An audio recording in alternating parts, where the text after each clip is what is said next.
with histograms. So histograms are just distribution of intensities of an image. Now, an image can have intensities from 0 to 255, and we can divide that axis into bins.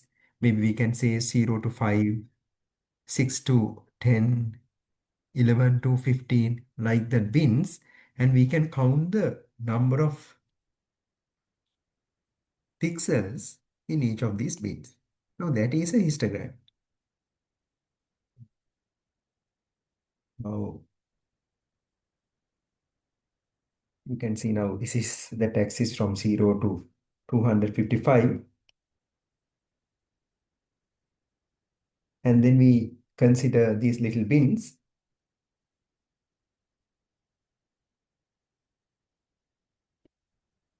And those bins will have intensities like this. That many pixels. How many pixels? Maybe 100, not intensities, I'm sorry, pixels. How many pixels?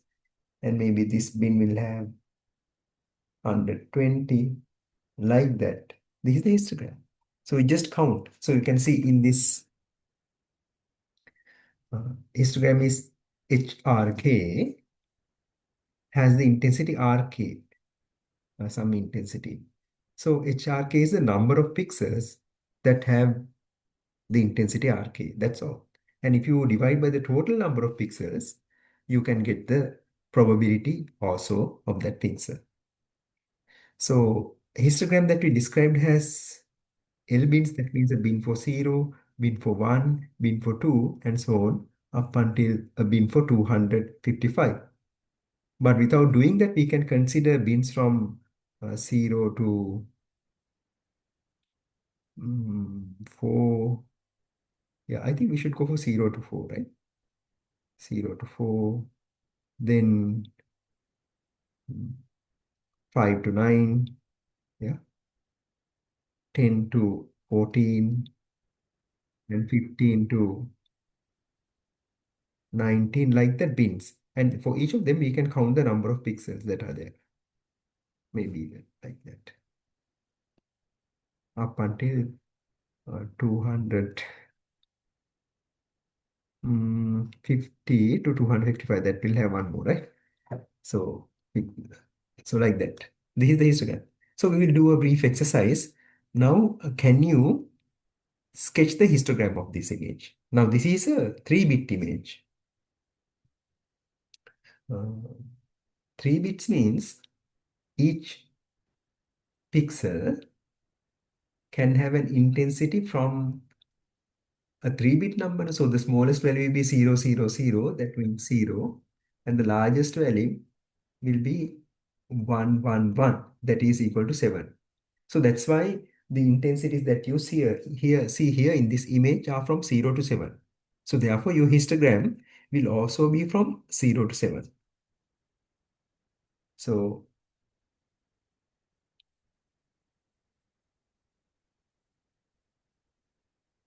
so this is for intensity 0, 1, 2, 3, 4, 5, 6, 7. Yeah. Then we just have to count the number of pixels. So let's count this. With intensity 0, there is no pixel. So therefore, there we will get 0. With intensity 1, how many pixels are there? Nothing. 0 there. Yes.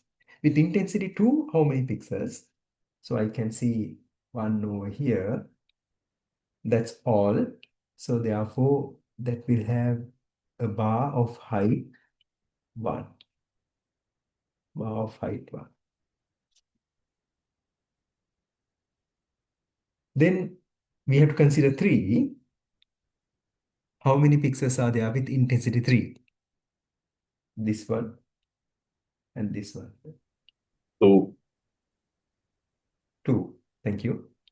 Oh, I have forgotten. I have forgotten 3. So erase them all. get green, 3, and then 4, 5, 6, and 7.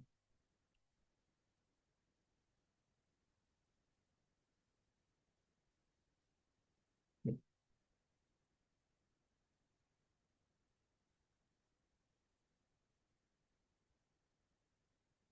2 pixels.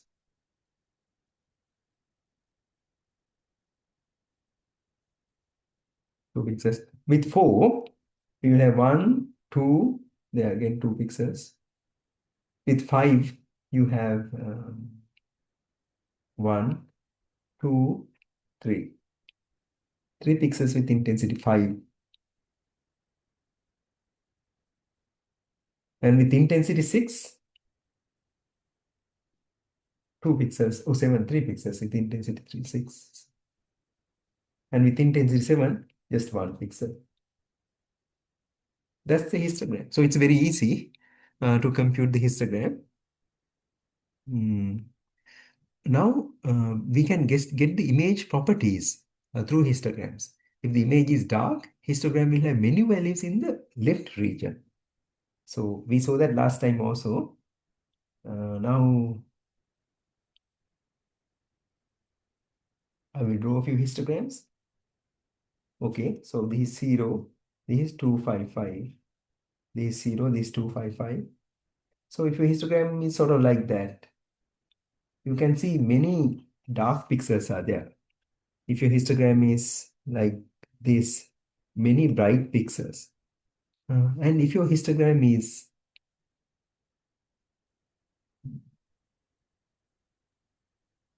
bimodal, that means a mode here and a mode there, like two mountains, bimodal. So these are dark pixels and these are bright pixels. So it will be a black and white image. So blacks and whites will be there.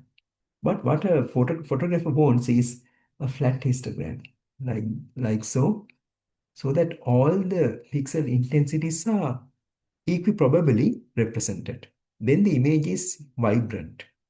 Yeah. Okay. So then there is a process called histogram equalization. This is very important if you want to have an image quickly corrected for its colors. It's histogram equalization. So let's see how this is done. Photographers like to shoot pictures with a flat histogram. And uh, then the image will look vibrant.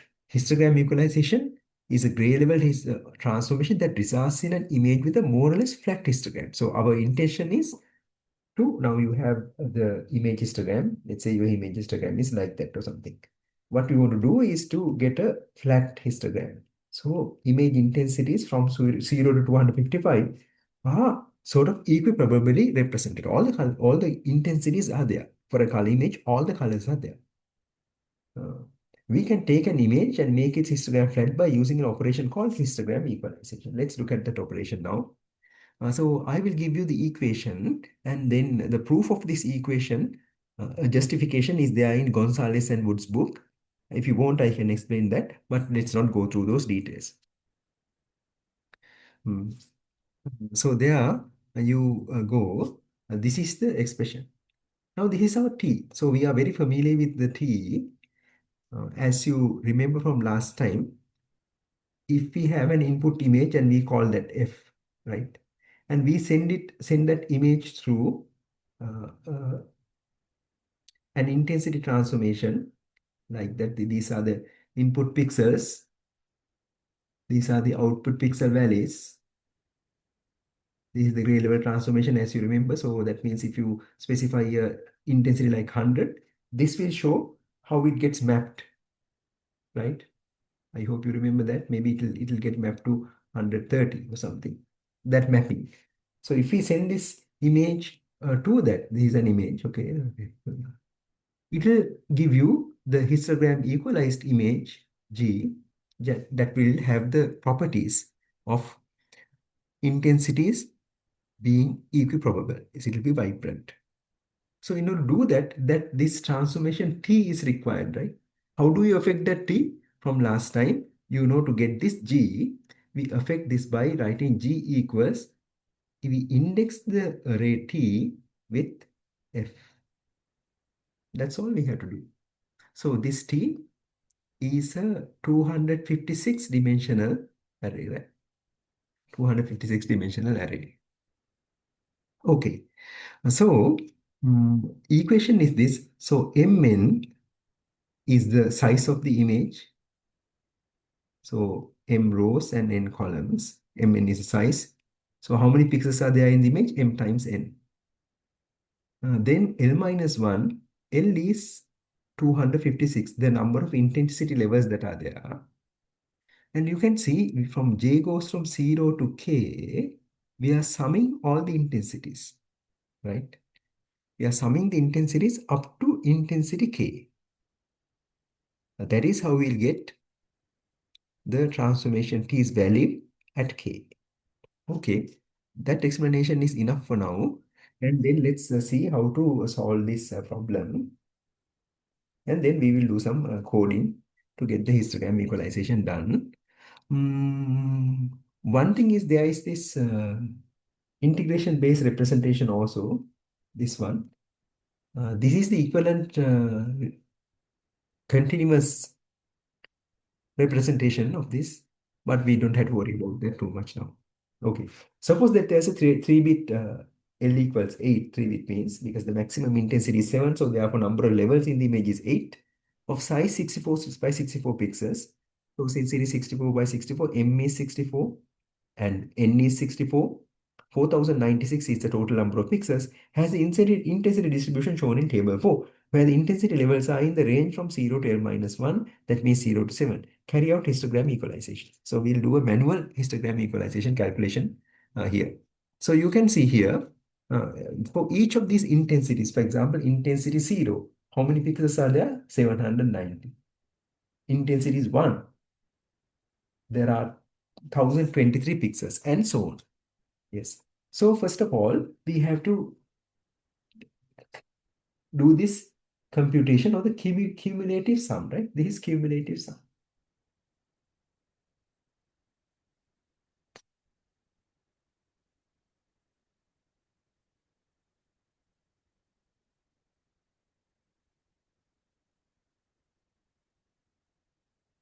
Cumulative sum. Okay, let's do this. It's very easy. Okay. J goes from 0 to K. So K is here 0. So 0 to 0 for the first one. So that means only 790 will come here.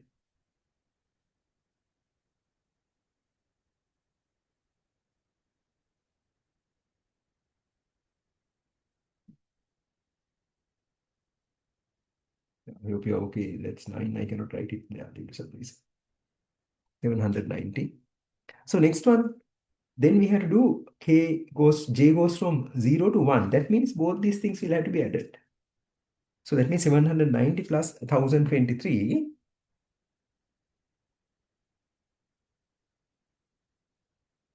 Let's add this using the calculator. 790 plus 1023. That will give me 1830. 1830.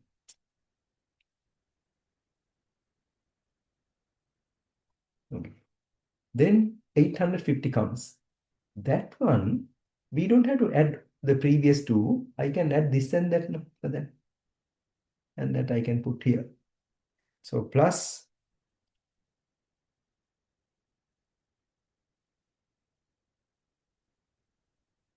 850.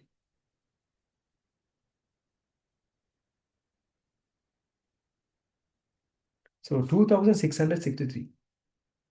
2663. Then to that I have to add 656. 3319. To that I need to add 325, 329. I will get 3648. Then add 245, 3893. To that add 122, 4015, and then finally add 81 to that, and you get 4096, which is the total number of pixels. So I think filling that column is easy, right? So we have this quantity. Now what you have to do is multiply that by L minus 1. L is 8, as you know, and Mn is 4096, right? This is a constant. So do this computation, multiply all these numbers by 7 divided by 4096. So 790 times 7 divided by 4096. You get 1.35. 1.35. Next one. 7 divided by 4096 times 1813. You get 310. 3.10. Then 2663 is the next number. Do the same operation for that. 4.55.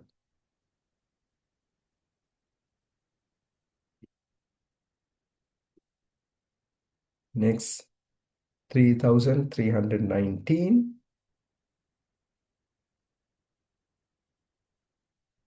5.67. Then 3648 divided by 4096 multiplied by 7. You get 6.23. Then 3893 divided by 4096 times 7.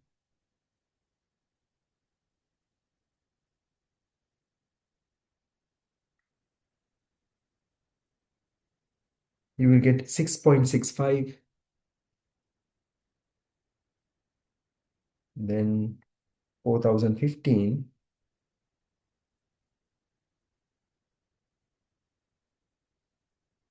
divided by 4096 multiplied by 7. 6.86. Finally, you get 7 here. Okay, then we have to round them. Round them, so you get 1 here, 3, 5,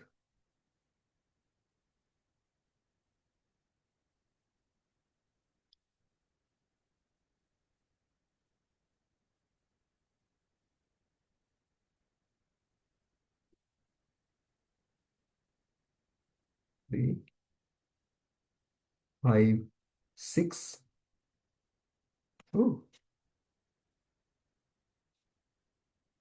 6.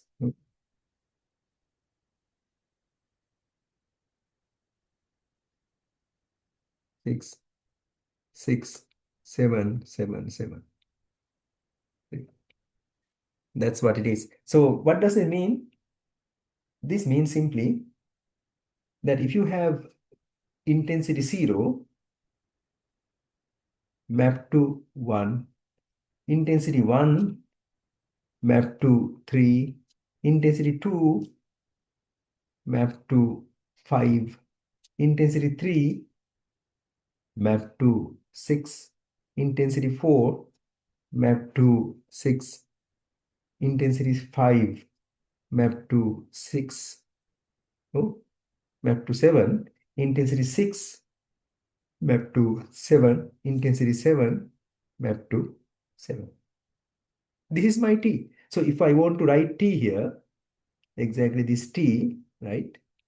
This T is at the location 0, 1, location 1, 3, 5, 6, 6, 1, 3, 5, 6, 6, 7, 7, 7. That's that array. That's all. That's histogram equalization. So if you put the image inside that, then you will get an equalized histogram. Yes. So this is fine. Any questions about this? Now we are going to do the Python exercise.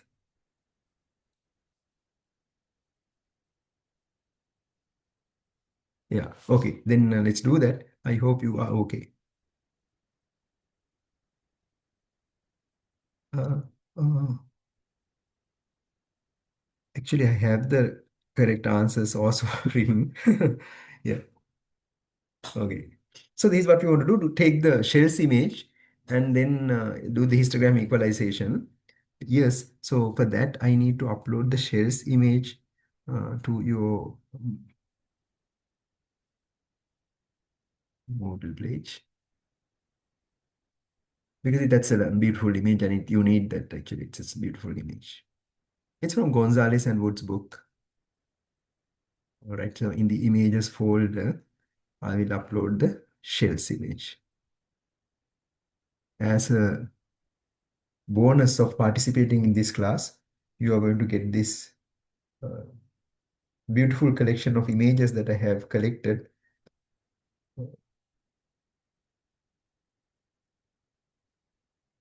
And the shells image is not there. Oh, it's there. It's there. Oh, it's horrible looking. It's horrible looking. Put that. Yeah, you cannot almost see nothing there in that image. Yeah, I have uploaded that. Okay, you can get it. So I go to my Visual Studio Code, and I hope you remember these things. Import numpy as np, import cv2 as cv, import matplotlib.pyplot as plt. I hope you remember these things. I will enlarge the size of the fonts a little so that you can see easily. So let's open this image. Let's call it F for convenience, F cv.imread. So I have these images in a certain folder, as you know. So I'll open from that, but you can open it from some place. So copy this and change the name to shells.tef.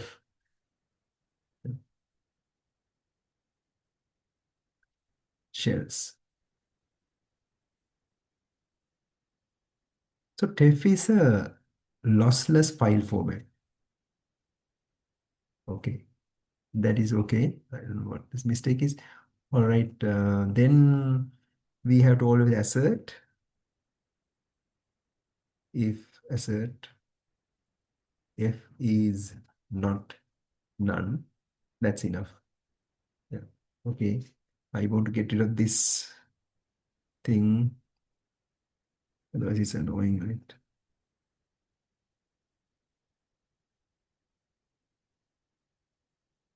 Okay. So image has been opened.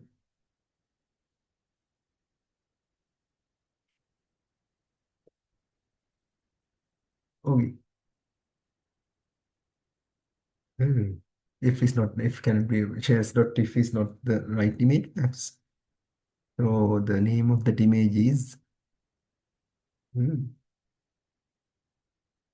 shells.tif. See, type two Fs for me.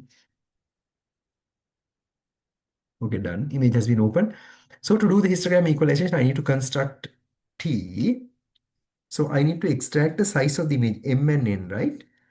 So, um, so M comma N,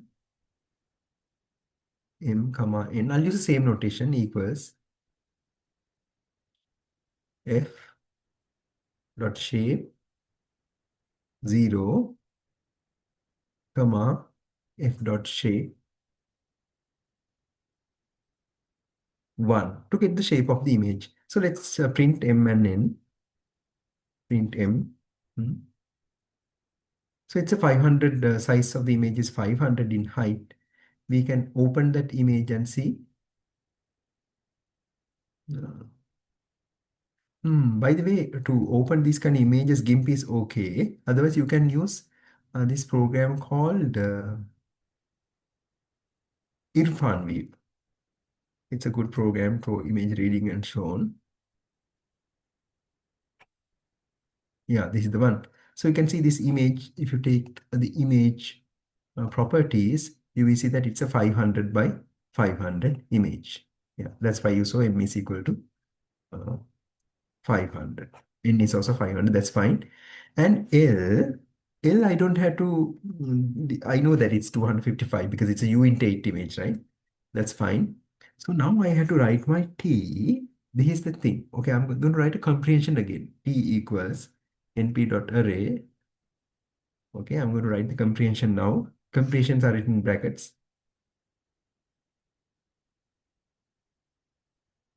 D type,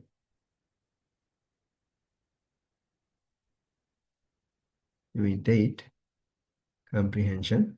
I'm going to get for each k for k in range 256.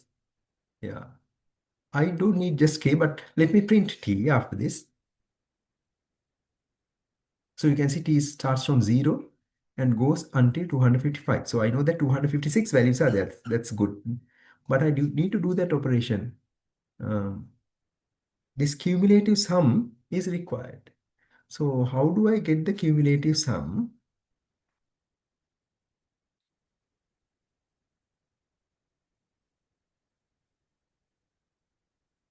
So then for that, let me open the chat, the AI prompting, right?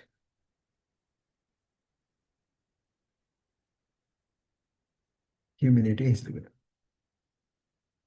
So I'm going to get it to code the cumulative histogram for me.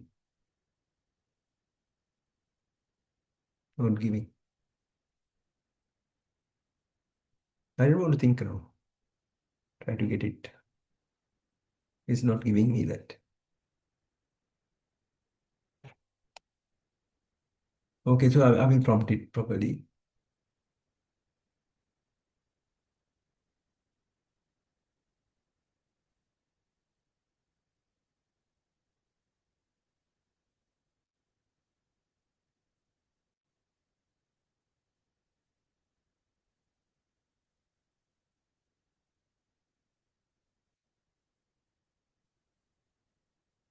Okay, let's see what it does.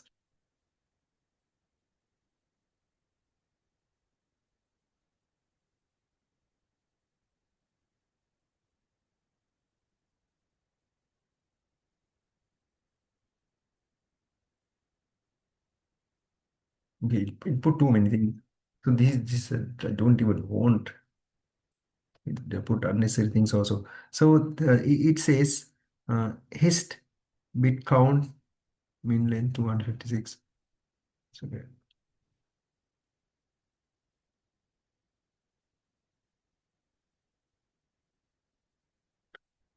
Okay. I want to actually plot it.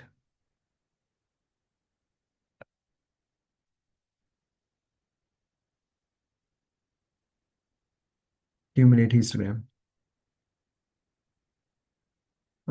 That's okay. I think almost all the pixels are dark pixels. We'll plot the histogram also in that.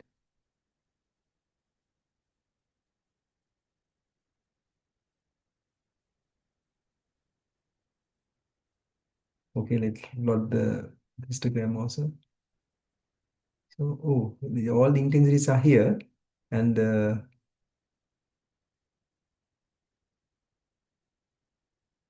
hmm,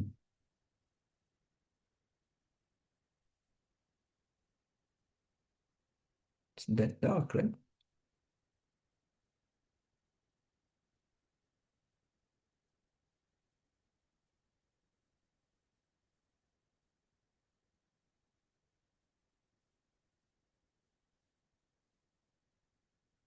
17,000 pixels here. So you can see the histogram, it's very dark in the dark region, and the cumulative histogram looks okay. So in the cumulative histogram, the last value should be the total number of pixels. That's mean 500 times 500. Let me check that also to see whether that has been missed. minus 1, last value. So you can see 500 times 500, 250,000. So therefore, they must have properly computed the histogram. So NP bin count, so it's counted. Okay, cumulative histogram is good. So this is what we want, com hist. We want to get the com hist k value. Oh, com hist k value, kth value of that. And multiply that by L minus 1,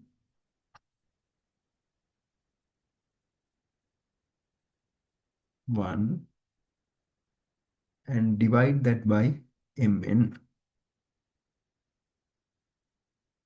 This is the operation, right? Yes. So in the slides, you saw that. So L minus 1 divided by Mn and the cumulative histogram. This is the cumulative histogram. Okay, so we have constructed that. So all we need to do is to say G equals TF.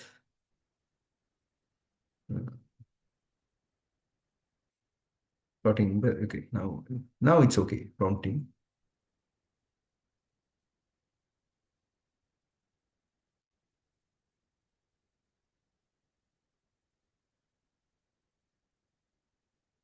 Mm. What is it doing?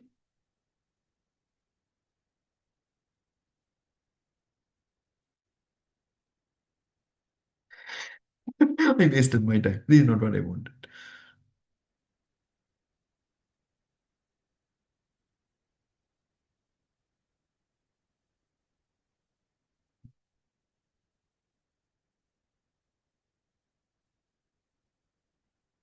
In the first one,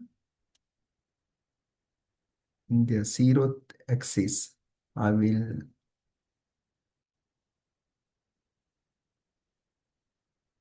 uh, get the histogram. Okay. In X1, in A, that's C. Oh, I have to get two indices, 0, comma 0, because it's a 2 by 2 plot. I will plot the histogram.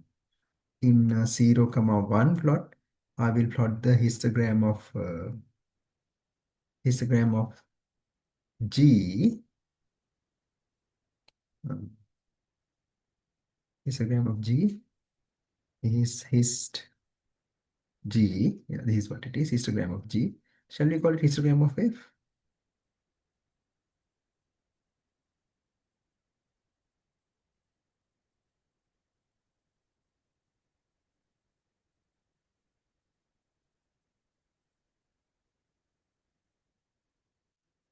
Hist F. Mm, hist F. Let me see. Hist G. Okay, those are okay. Uh,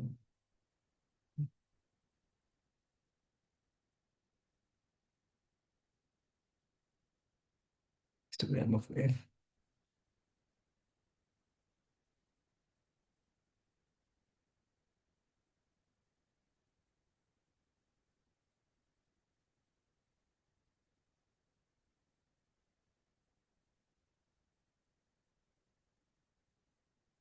I would plot the histogram of G.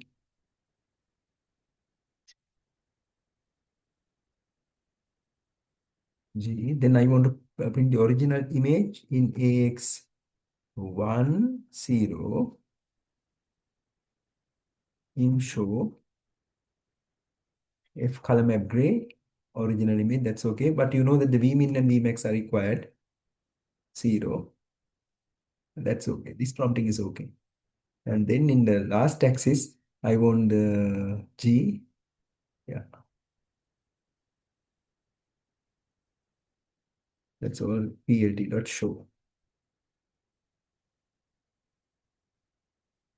Okay, let's try this. So we can see the two histograms and the equalized one. You can see So you can see beautifully that this is almost all the intensities are in dark regions. Now here the intensities are in like sort of distributed horizontally, but you cannot get a very good distribution, but more or less horizontal. But image looks vibrant, right? I also want to get rid of this axis.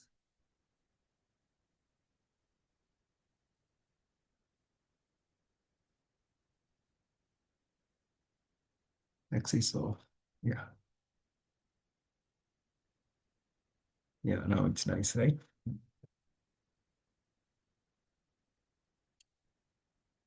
Is that okay? I hope it is okay for you. We used our own coding to get the histogram equalization done. I will briefly explain what we have done up to now. First of all, you can see I got AI to get me the cumulative histogram. First of all, I got the histogram, and then after that, I got the cumulative sum. Actually, there is another NumPy way of computing the histogram. Histf was np dot his histogram. Yeah, this is also possible.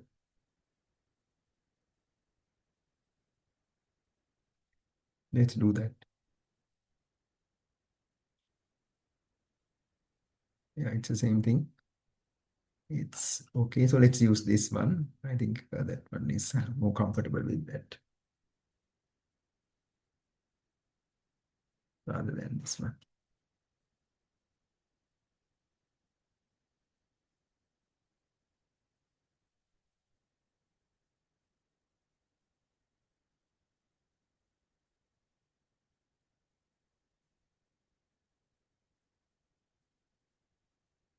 Okay.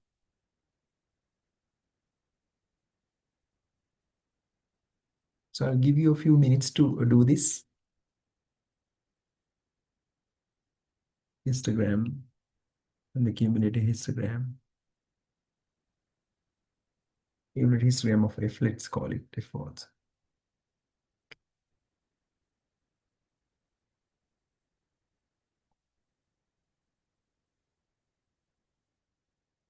So here you can see I have taken the values, each value k from the cumulative histogram, multiplied that with L minus 1 divided by Mn as the slide showed, and I have represented that as an U int 8 array.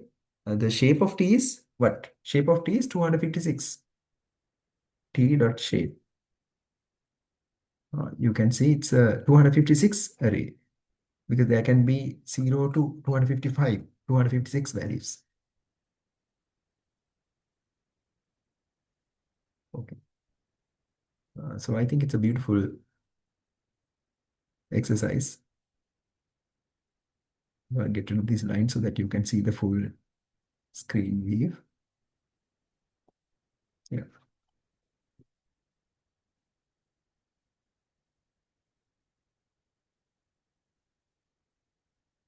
If you have any questions, please don't hesitate to ask. You can turn on the mic and ask at any time, or you can type that in a text chat time, Excuse me, sir. or you can type text the WhatsApp message also. Excuse me, sir. Yes, please. Sir, earlier in the table, intensity calculation, that you mentioned like equalization is making the intensities uniformly spread, right? Like Yes. having equal frequencies. But we can see that the last column is not having the equal frequencies, right? For example, R naught, right? Intensity level naught is having only one. Intensity level one is having three, something like that. It's not uniform, right? Yeah. Uh, First part of the question is very valid, but there is a okay. What does this mean? That's what we need to understand here. So here, these are the input intensity values, right? 0, 1, 2, and so on. So there are 790 zero value pixels, okay? Oh, Right? okay, okay, right, Then right. 790 pixels. So in the output image, are there any pixels with value zeros? No. In the output image, okay, let's put the histogram if you want. In the output image, value is zero, nothing. Nothing is there. So that's also not very correct. With intensity value 1, how many pixels, how many are there? So here the 790 got mapped to 1, right? So all those pixels will have intensity 1.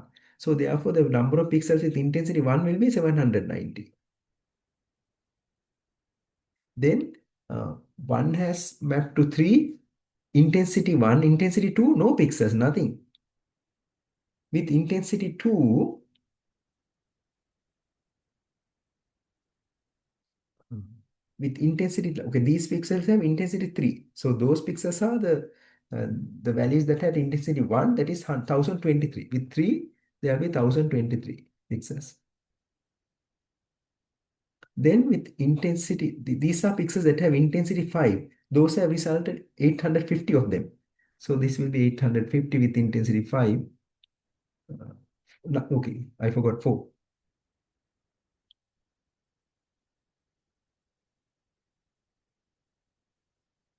Okay, with 4, nothing. With 5, 850.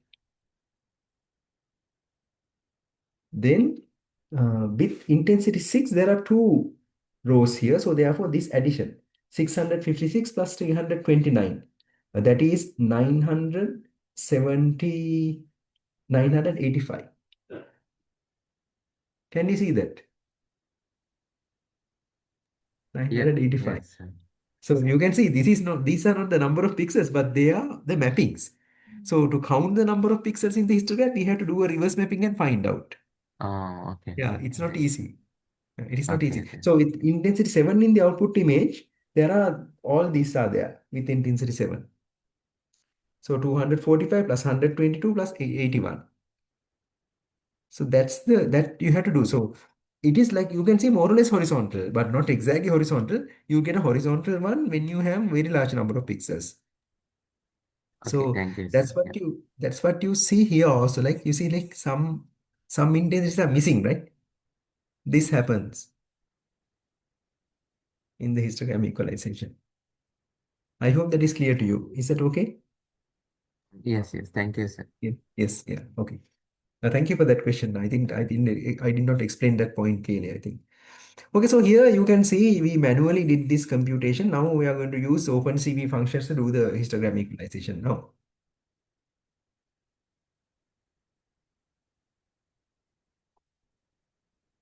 Okay, let me move forward. So let's use OpenCV to do histogram equalization. So we'll use exactly the same image. Then you don't have to worry about these things. You can just quickly do this. So let's get the same display also.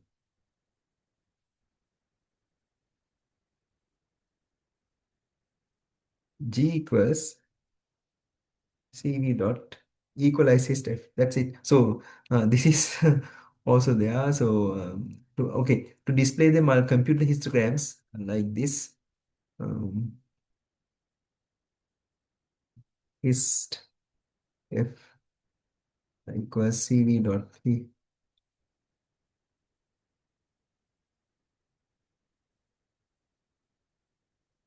calc hist. Yeah, like that. So you did some juggler is required actually to calculate histogram, hist f, and for G also you can calculate that hist G. Okay, so now I can plot them and see hist f hist G. Yeah, this is fine. So you can see exactly the same thing we have gotten if you use the OpenCV function. So we didn't have to do any computations that I did. It has a function called equalize hist in OpenCV. But exactly we got the same. So I think you must be happy that you have been able to code something that we can automatically get from OpenCV. This is the manual version. Manual histogram equalization. Histogram. This is OpenCV histogram equalization.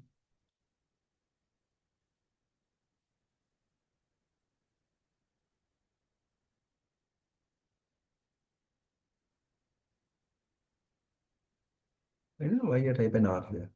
Okay, let me give you some time to do that also and be happy about it. Yeah.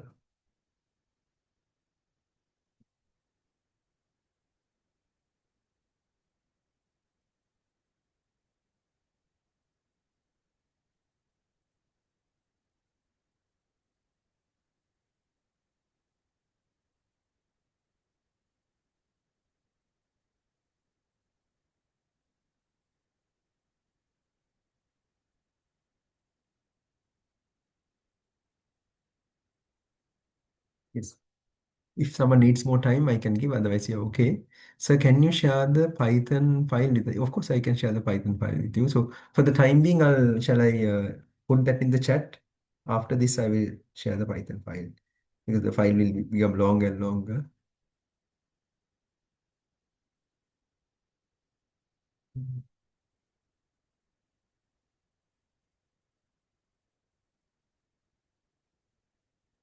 This is the first one. And I'll give you the second one.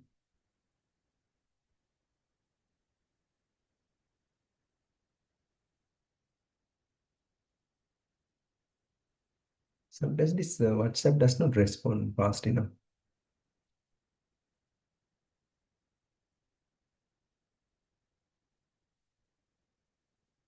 Yes. Okay, so these codes are sort of there. So I have not given you the CDF code. So in the actual code, I gave you that CDF code and say equalize hist function also I have used. Yeah. So if you summarize basics, the digital images, color images, creating an image in Python, displaying images, increasing brightness, image planes, all these things we discussed. And we discussed intensity transformations. So we discussed identity transformation, negative transformation, intensity windowing, gamma correction, histograms, and histogram equalization. Forget about everything, but remember this. Only thing that you have to remember is this one, right? In this, uh, only thing that you have to remember is this one. What does it mean? This is the input image, right?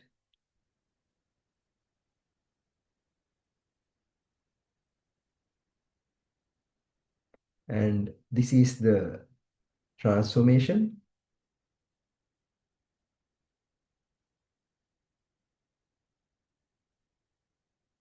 intensity transformation. And this one is the output image.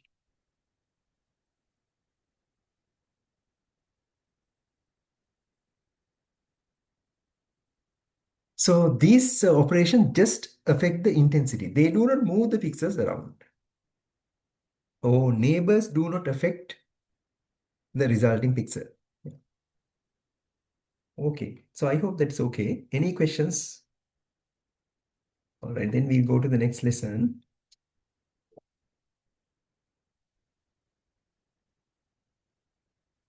Next lesson will be on, okay, by the way, if you take an image here, so take this image, it's a beautiful image, it's a Sony image. Um, if you take the curves, you can see the histogram, right? You can see the histogram. I think they're showing the intensity histogram. You can get the red histogram also. This is the red histogram. Some reds are there, right? Very bright reds are not there. Take the green histogram. Some greens are there, very bright greens are not there. Blue histogram, very bright blues are not there. So you can make face is very bright. So we can consider that this is the facial area. So I can make it blue. Can you see that? Yeah. So very bright ones, I will remove that. It's blue. Yes. So her face is blue now.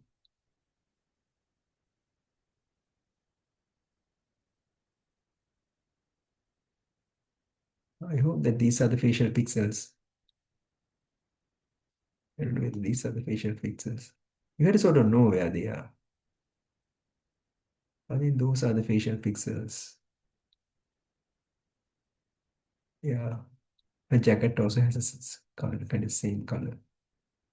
Yeah. Anyways, so you can understand what we're talking about, right?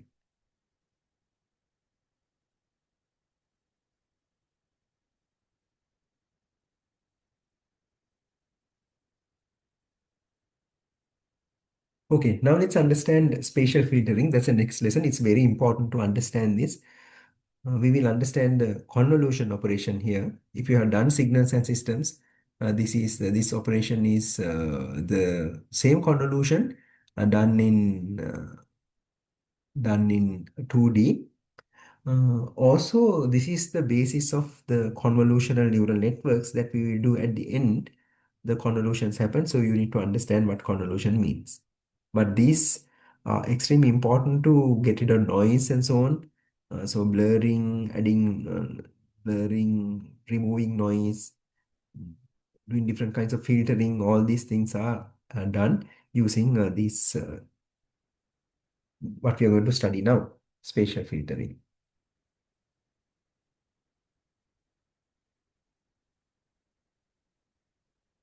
Okay.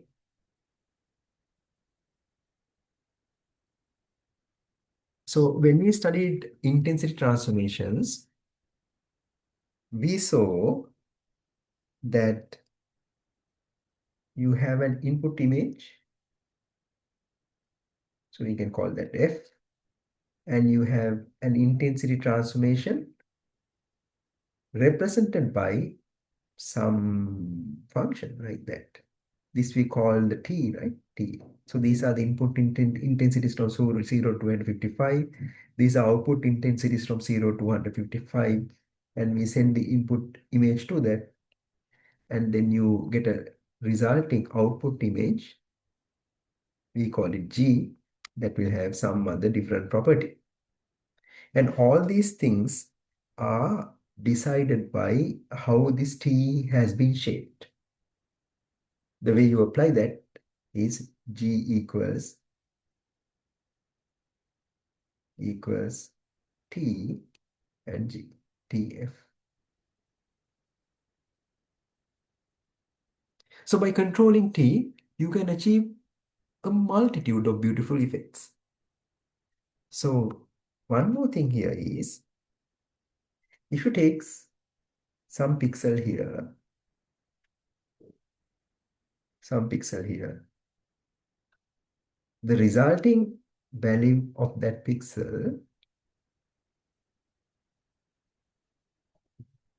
only depends on that particular pixel. Only depends on that particular pixel. That's why these are called point operations. That's what we studied before. But what we are studying now is different. What we are studying now,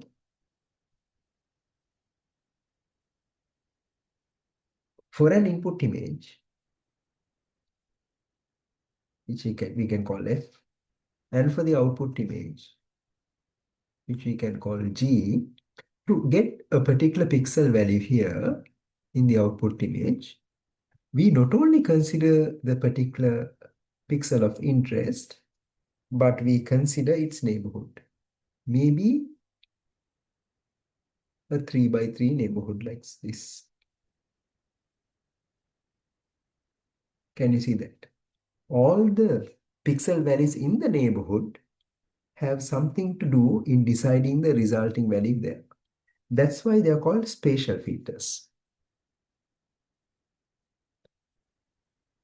I hope this is clear to you. Let's look at this. We use spatial filtering. We use a spatial filtering enhance images. Example, noise filtering. We can use the same technique to locate objects in an image called template matching. After completing this lesson, we would be able to process images using filters as done in popular image processing software as Photoshop. Intensity transformations affect the brightness or the intensity level of an image. The resulting value of pixel after intensity operation is just dependent on the original value of the same pixel, right? In contrast, the resulting value of pixel after spatial filtering operation depends on the neighborhood of the pixel in question. So the space around the pixel in question matters, hence the name spatial filtering. In linear spatial filtering, we use 2D convolution operation, so we will understand what that means. I hope you are ready for this. Okay, let's before that, let me give you some motivation by showing you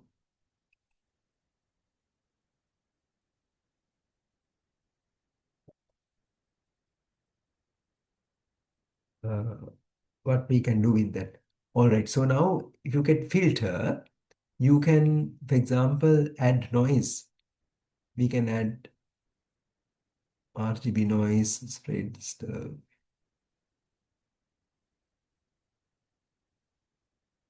So you can see you can add noise, right? Now it's noisy.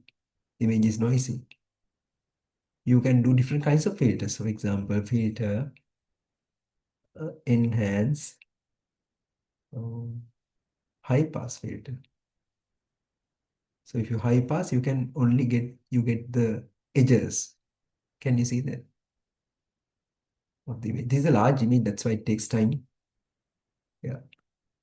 So we can add, I mean, add artistic filters that I don't teach you. So it is up to you to understand those edge detection filters. Can you see that? So these we will study how to do these things. Beautiful, right? It's beautiful. Yeah. That's the thing about this lesson that we are studying now. All right. So now the question is how to compute the value of this pixel, value of that pixel in the output image. So this is my G and this is my F.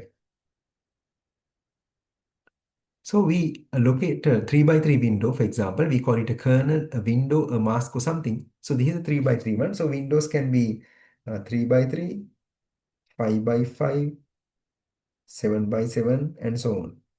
We consider only windows of odd sizes. So let's take an example. I don't know how these zeros resulted, so forget about those zeros. This zero, this zero, this I don't know. Oh, they are 100 at 180, right? Let me try to correct that.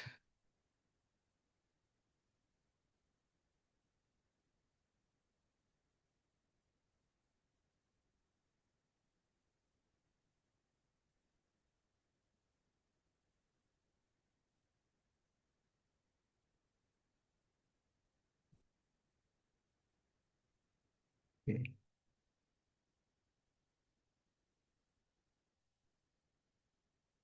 Only 180 is affected.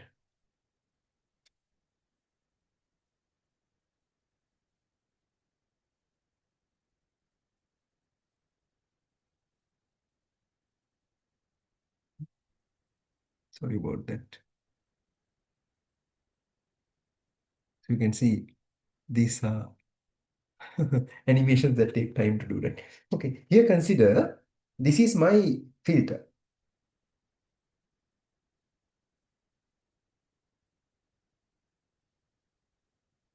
This is my kernel, right? Kernel or the filter.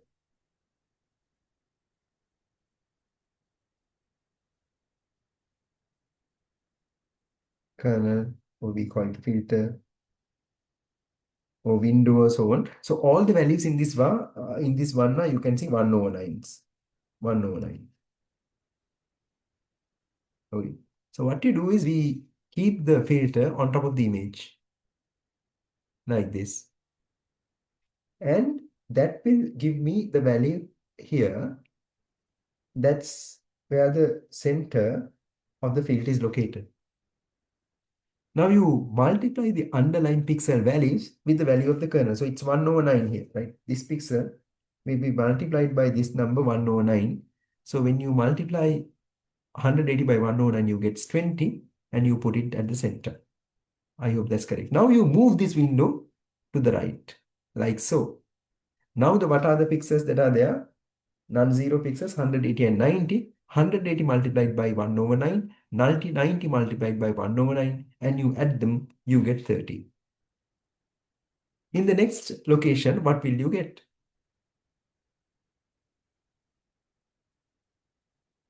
Right here. What will you get? So 100 divided by 9 plus 90 divided by 9 plus 90 divided by 9. That means you will get 40. Then you move again.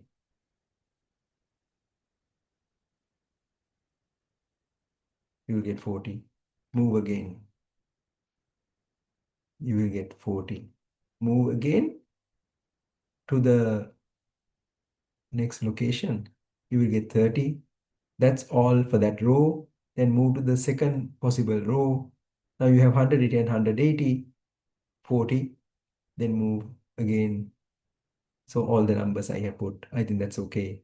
So one thing is this top row, right column, left column, and bottom row do not get values. What's the reason? There is no way that you can locate the center of the kernel, so center of the kernel right here. There is no way to do that. So therefore, it goes outside the image. That's why you cannot get a value for this pixel. So there's no value. So for those pixels. So is the spatial filtering operation, or it's not exactly convolution, that convolution operation, is that clear for you? If you have a question, please don't hesitate to ask. This means, so could you Yeah, explain this again? The how do values get? how the values are gotten. Yes, yeah, I can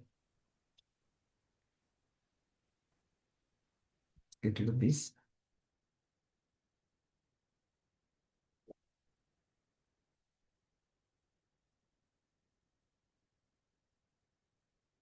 Okay, okay, so these are the values in the image. So you locate the kernel there, and the values in the kernel I can show you on the image itself. So this 0 gets multiplied by 109. This 0 gets multiplied by 109. This Okay. 0 by 109. This by 109. Like so.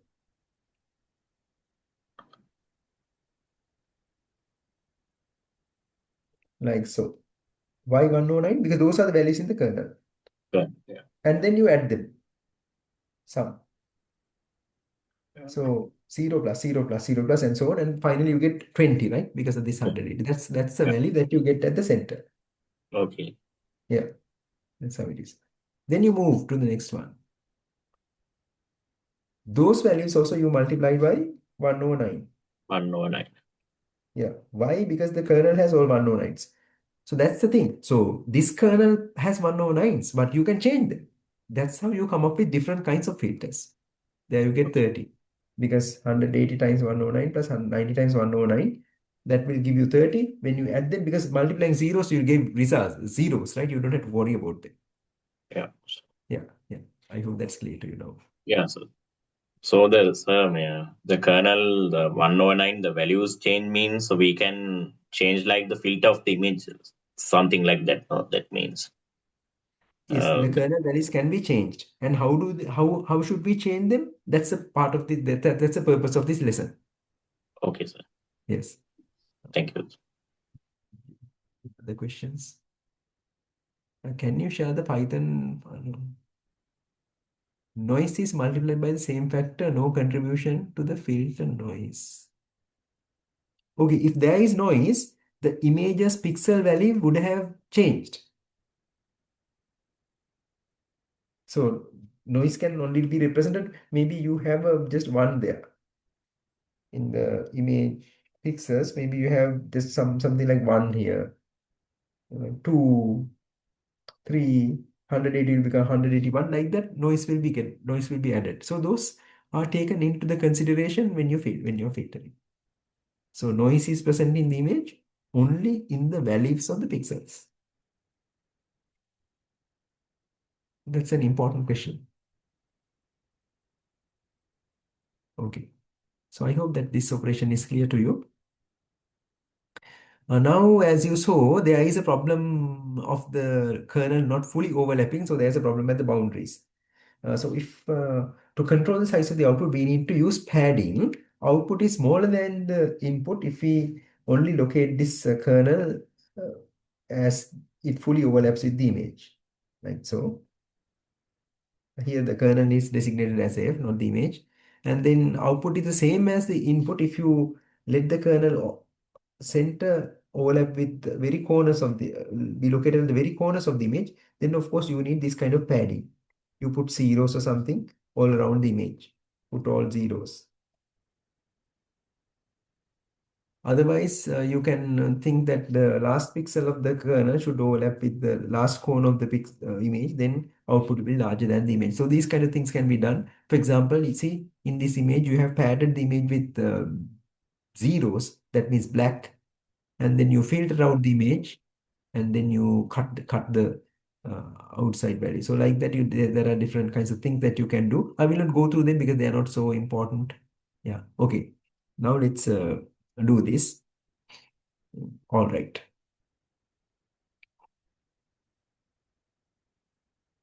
Mm. So the as I mentioned, we have just looked at the averaging kernel, and I said that when you change the kernel, you can get different effects. That's exactly what we're going to do. Mm.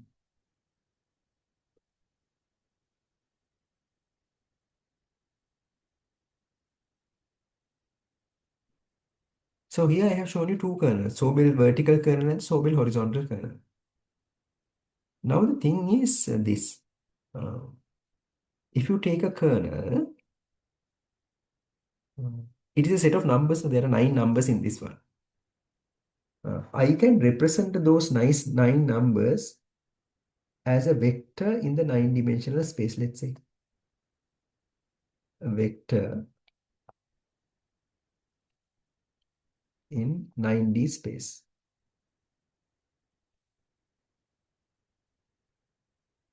Vector in 9D space. I cannot draw it actually, okay? Vector in 9D space. This kernel. I'm showing as a vector in the 9D space. Okay. Also, I'm going to show the underlying image patch as an underlying image patch. This is a underlying image patch.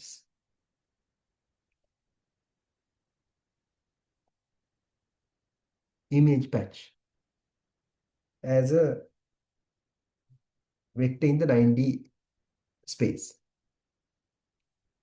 This is the kernel.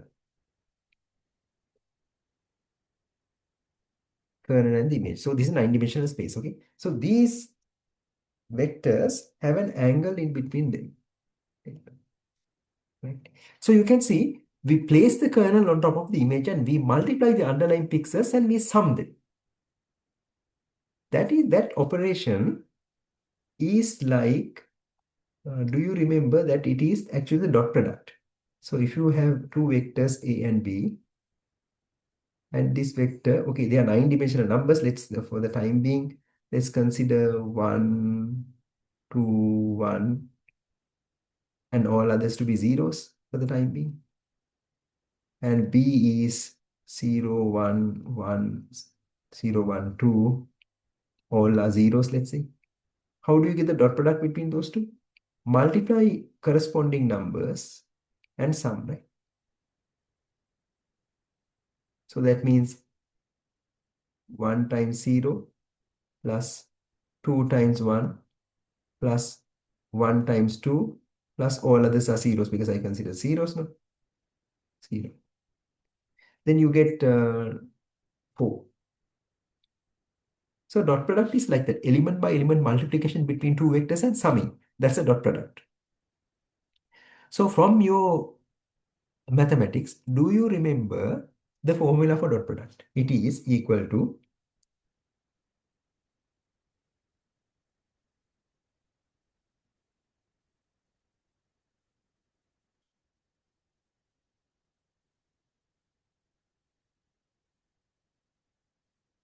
A dot B is equal to magnitude of A, magnitude of B times cos theta. Do you remember that? I hope you remember that. All right. When is this dot product maximum? Do you remember the cos? Do you remember what the cos value is? Cos 0 is 1. Cos 90 is 0. this is a maximum when the angle is 0, when theta is 0. That means when the two vectors are on top of each other, right? When they are parallel. So the two vectors being parallel means the kernel and the underlying image patch look the same. Kernel and the underlying image patch look the same. Then the resulting value is the maximum. Okay. So again, so when the underlying image patch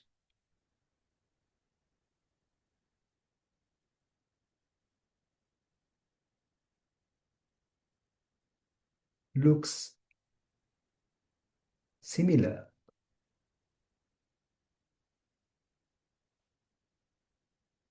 to the kernel,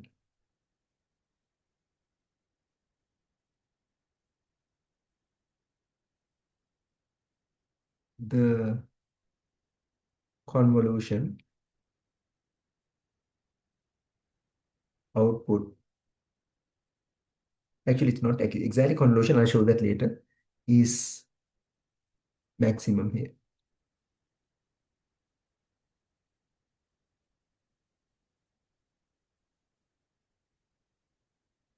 at that location.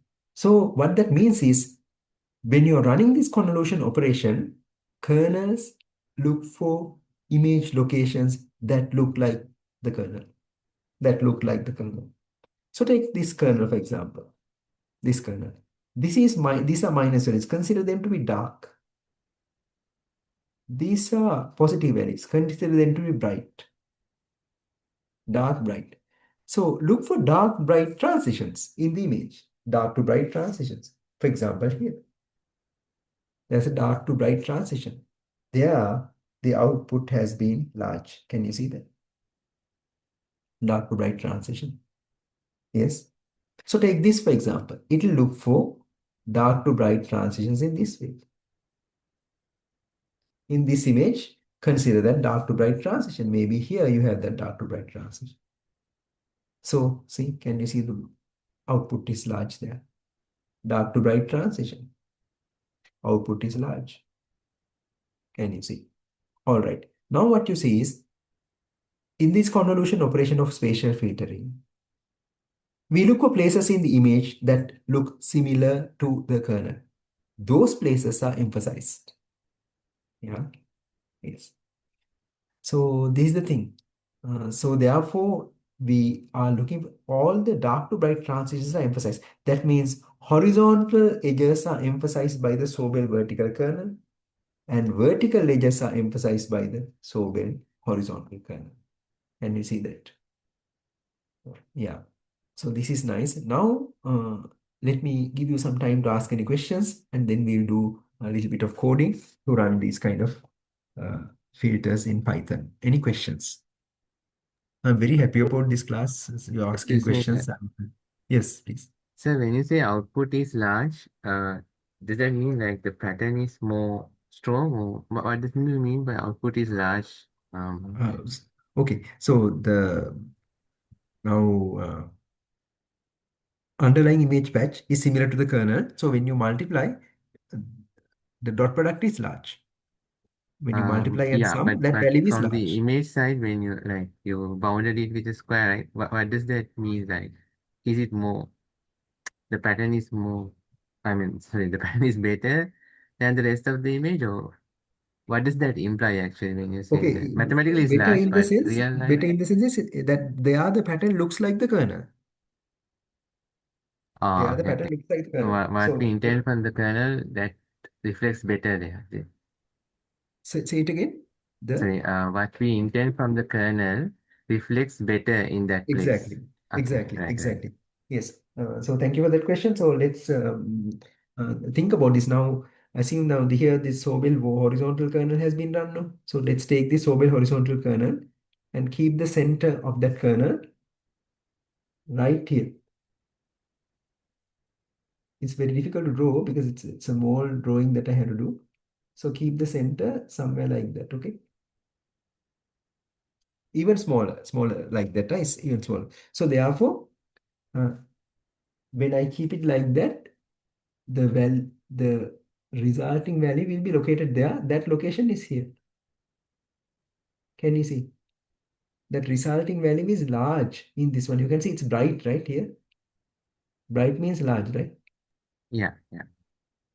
Bright means large. So because the underlying image looks like the kernel, the output is large.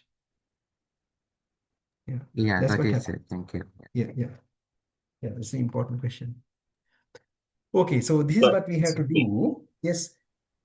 what's the difference between Sobel vertical and Sobel horizontal? That the under large um, below the picture, actual picture, that Sobel vertical, Sobel horizontal. That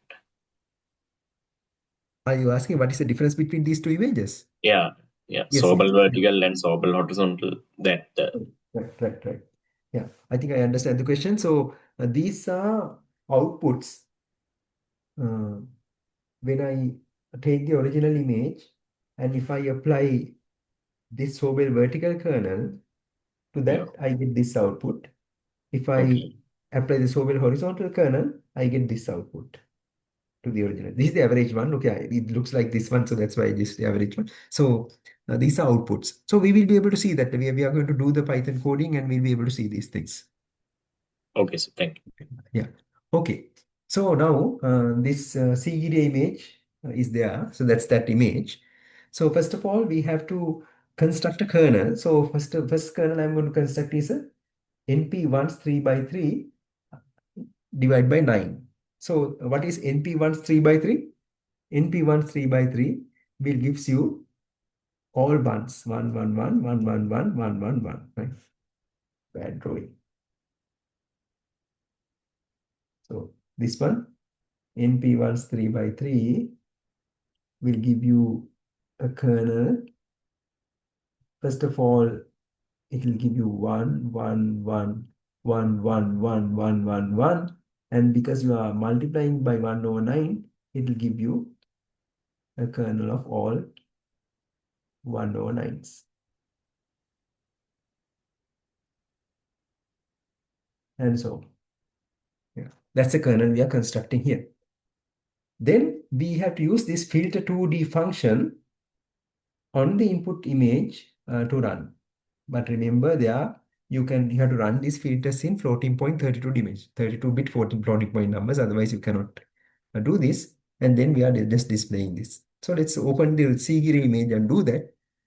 So again, because you are participating in this class and as um, uh,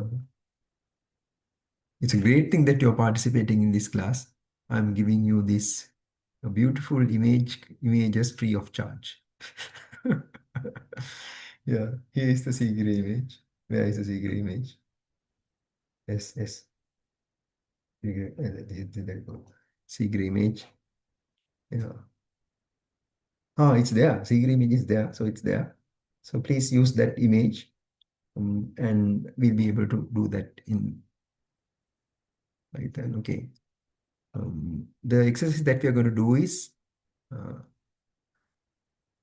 average filtering.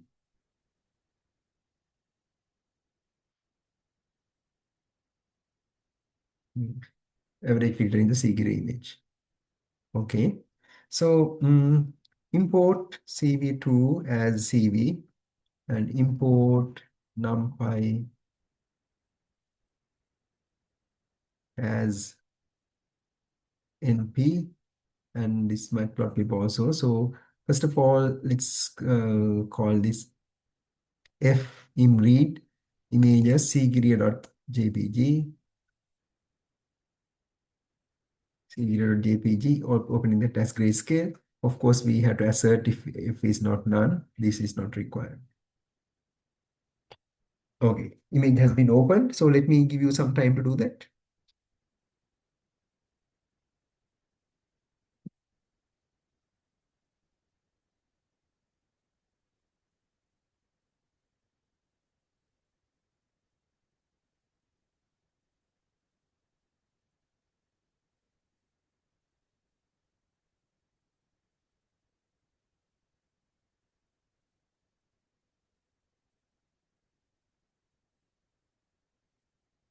All right, now let's construct the kernel.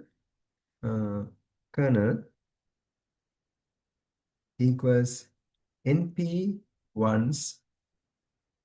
Uh, let me have a 3 by 3 and d type float 32 and divides by 9. Yeah.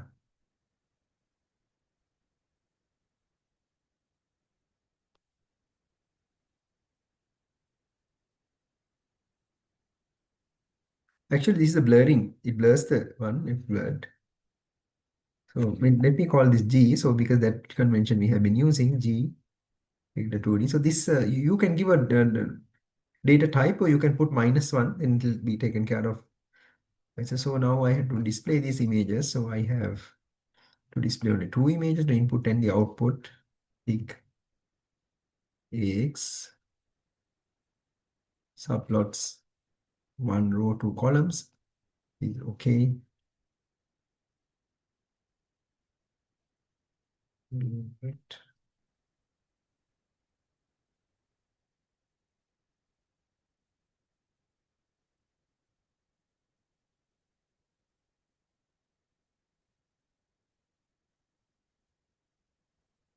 Yeah, let's see. So you can see this is blurred. So to increase the blur, this is not sufficient. If it's not sufficient to increase the blur, I can define the K size or something. Is let's call it like put larger 11.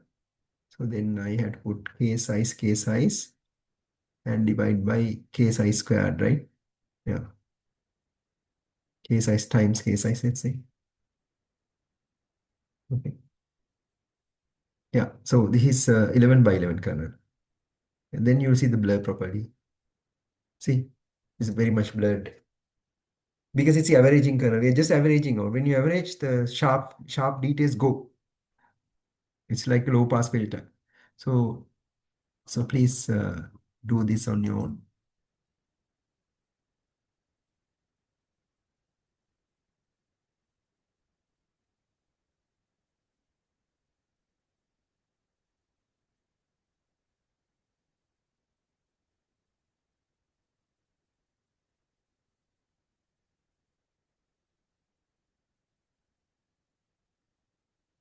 Any questions or do you need time? So, okay. I'll copy this also into your WhatsApp.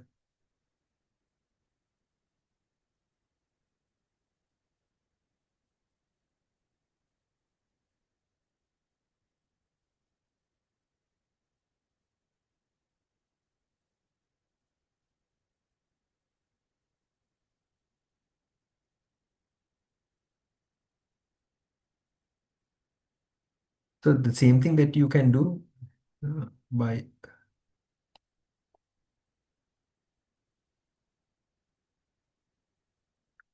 if you open the Seeger image from here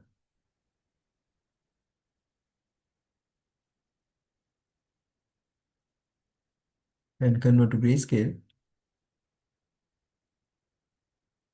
and you can filter blur. I don't think average blur is there.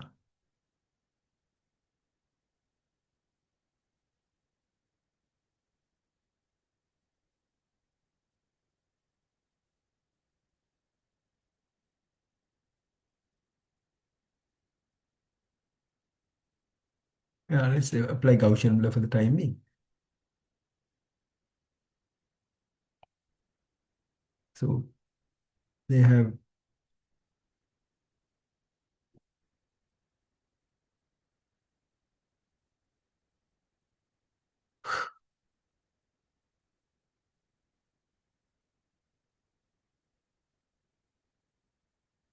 yeah something like this. I think it's too much blur, right? I don't know.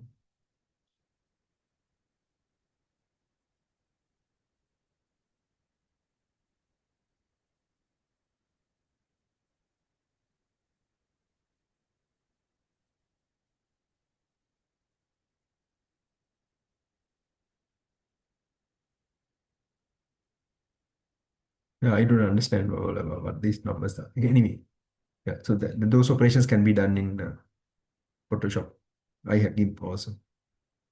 Okay, now this is fine. Let's do the Sobel filtering. There, when you are showing, you have to do some jugglery. I will do that also when you display.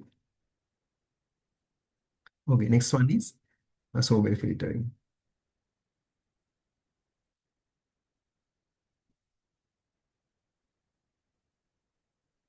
Okay, let's copy the same code. I will need three images now. Original image, Sobel vertical, and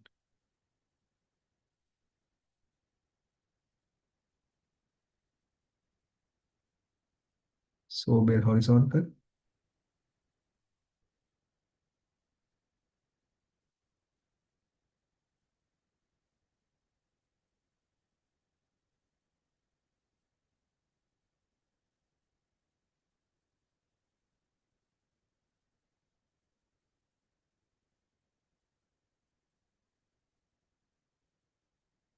Let's call it G vertical, G horizontal. Okay, so I need the kernels to be defined now. First of all, Sobel vertical. You can use CV Sobel also, but I will use NP array 101. This is the one, as you can see, and the horizontal one also there. So these are the uh, yeah ones that were there in the slides.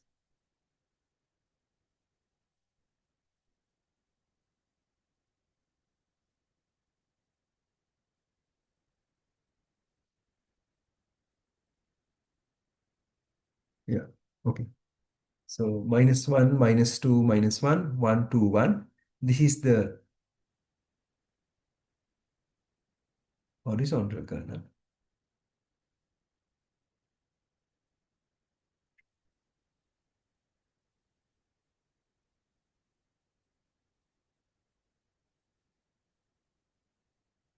This is the vertical kernel. Okay. And then we apply them and we get GB and GH. And when you are displaying, because these can have negative numbers, mm, you have to normalize it. The maximum,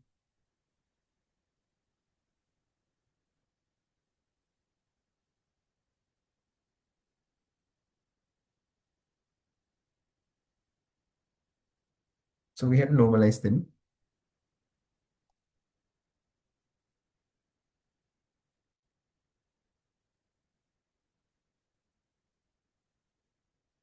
Yeah. This normalizing is required. Otherwise, you will not see the proper output. So you can see output has been enhanced to for you to see them.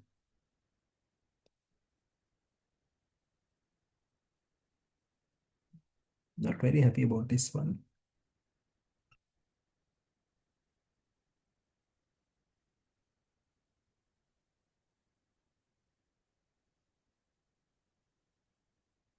Should I add 100?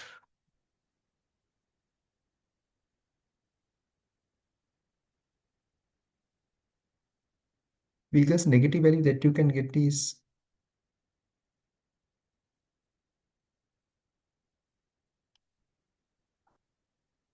255 times 4. This is a display thing now.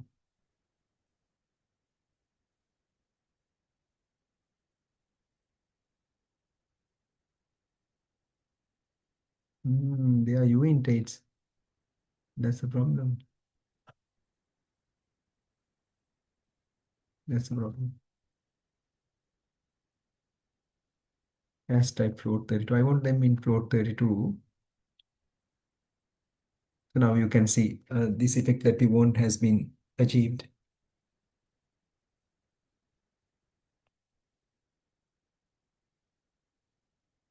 So why did I add these numbers? I added these numbers because this uh, the maximum negative value you can get is all 255s multiplied by -1, -2, -1. That's the reason I added that one. But I think CV normalized should work. Let me see without that whether it works. Yeah, that also works. It's sufficient to do that. Earlier, the problem was they were not, they were unit 8s. Unit 8s cannot represent negative numbers. When you run the Sobel operation, because you're multiplying by these negative numbers, you can get a negative value. So you have to retain that. Okay. So let me let you do this.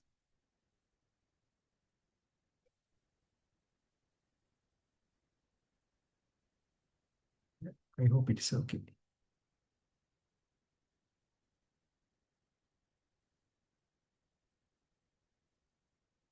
Yes.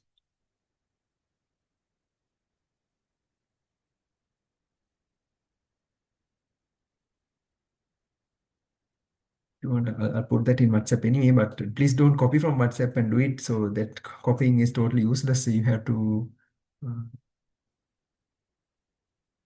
do it by yourself. But typing is very important.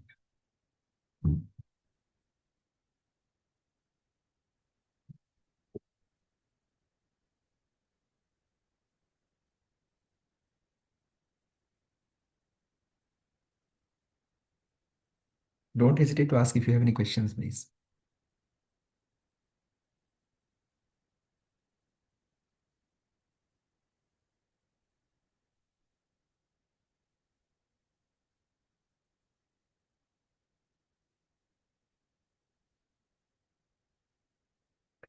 This is very important. We had opened the image as a floating point image. If the image is opened as a uint8 image, there is trouble. When you have filters that have negative numbers. Anyway, filtering is an operation that has to be done in floating point.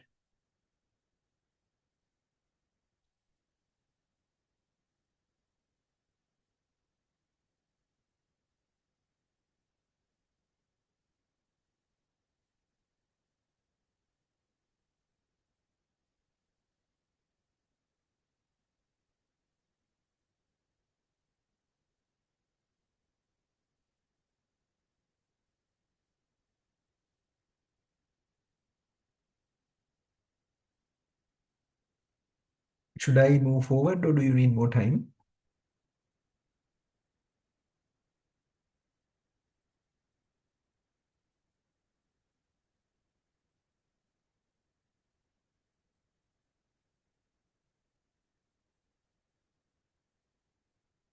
Excuse me, sir. Yes. Sir, now, for example, here the super vertical filter, right, has some values, right, in the matrix.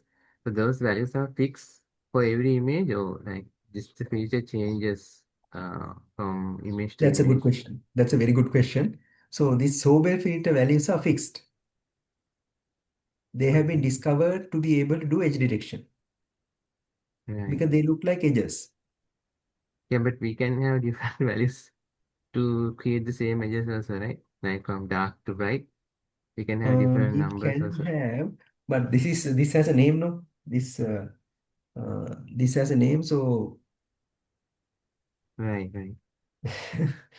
so um, So, okay. So these kind of things are fixed, right? So, example, if we take the software also, the filter values, when we apply, those things are fixed. those things are fixed for the Sobel operator because it has a name. It's a name of a person, I think, right? So Right. Okay. it's a name of person. So this is like dark to bright kind of transition. This is dark to bright transition. So these are edge detection kernels. So there are three edge detection kernels. There is this Previtt kernel and Sobel kernel. These are two kernel types that have names.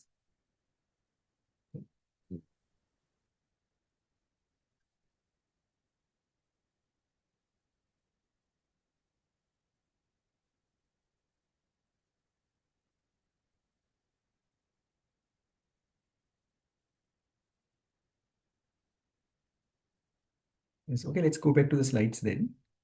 Yeah. So now I think you understand what these things mean. Sobel operator operations. So as you can see here, the Sobel vertical has detected horizontal edges. Can you see that? Sobel horizontal kernel has detected vertical edges. Can you see that? Because they look like that. All right, so this code now we have done, and you can see, yeah. All right, so now let's briefly look at what we have done, the convolution and correlation briefly. Um, one thing is they are equivalent for symmetric kernels. But we need to understand that briefly. So spatial filtering is in fact convolution. Maybe you have done that for your undergrad signals and systems or something. As the filters are typically symmetric, that is 180 rotation, results in the same kernel, correlation is equivalent to convolution. Correlation is also a scalar product between the kernel and the underlying image patch. So scalar product or the dot product, remember I showed you in the last slide, dot product. Therefore, it is a measure of similarity between the kernel and the underlying image patch. As a result, when the kernel and the patch are similar, the output is high. In view of this, spatial filtering seeks for patches in the image that are similar to the kernel. Implementing filters using loops, four nested loops in an non-C fashion is inefficient. You can do that using four loops, but we should not do that. Instead, we have to use the filter 2D function available in OpenCV. Yes. So convolution and correlation mathematically, if you do not understand this mathematics, that's okay. It's not required for the course, but if you understand, I think you will appreciate that this is the discrete time convolution between two one-dimensional signals, xn convolved with hn, xk, hn minus k. Summation from k goes from infinity to infinity, as you know, for a particular value of n. So you can see here minus k is there. That means the kernel has been reflected. This is the kernel. This is the image or the function signal. So in 2D, as applicable in image processing, convolution sum with a kernel WMN. Now there are two variables with non-zero values in Mn. Uh, M can be from minus A to A, and N can be from minus B to B. That is, this convolution needs two variables, S and K. You can see both SC, S and T are minus. Oh, I should have put T, not K here. This is T. They are S and T. They are minus. The minus sign is here. That's why the kernel is reflected. But in correlation, so this has a special symbol star. Correlation star circle star. You don't see that minus sign. So kernels are reflected only in the convolution. Okay, let's do this brief exercise to understand the effect of this. So here is an image. This is an image. So just there is only one there. All others are zero. Here is your kernel called W. Carry out correlation, carry out convolution. So because this is a 3 by 3 kernel, to keep the kernel center right there, I will pad the image with a row of zeros and row of columns. So I have padded the image. This was my image. I have padded with a row of zeros and row of columns on either side. Okay. To run the correlation, this correlation, I take the center of the kernel and locates it here. Center of the kernel is located here. Now the kernel is here, right? And you multiply the underlying numbers. So you can see you multiply underlying number, you get nothing, you get zero here. And then you move the kernel to the next location, zero again, zero again, zero again, zero again. For all these locations is zero. Then I move the kernel to the next location right here. Now my kernel is right here. Center of the kernel is this one. So is there an overlap with a non-zero? Nothing. So there here also you get 0 there. But when you move the kernel to the next location, there is overlap, right? So that means when you move the kernel here, here is the center of the kernel. Center of the kernel is this. So now you overlap with this one. What overlaps with that one? This 9 overlaps with that one, right? Because this is the center of the kernel. So 9 times 1, you get 9 here. I hope that's clear to you. Then you move the kernel 1 pixel to the right, you get 8, 7, and you go down 6, 5, 4, 3, 2, 1. This is the result. So with the correlation, you got 9, 8, 7, and so on. You can see the original kernel has been reflected due to the correlation operation.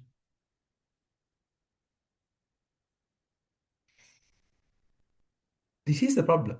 That's why for convolution, we reflect the kernel. Instead of W, we reflect the W. So W, whatever, W reflected.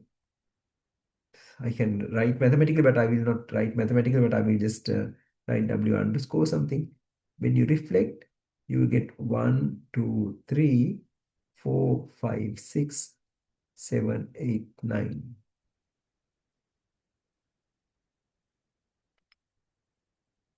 I'm lying to you.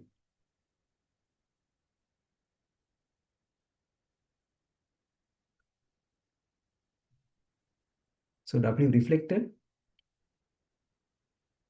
So we'll reflect here and here. So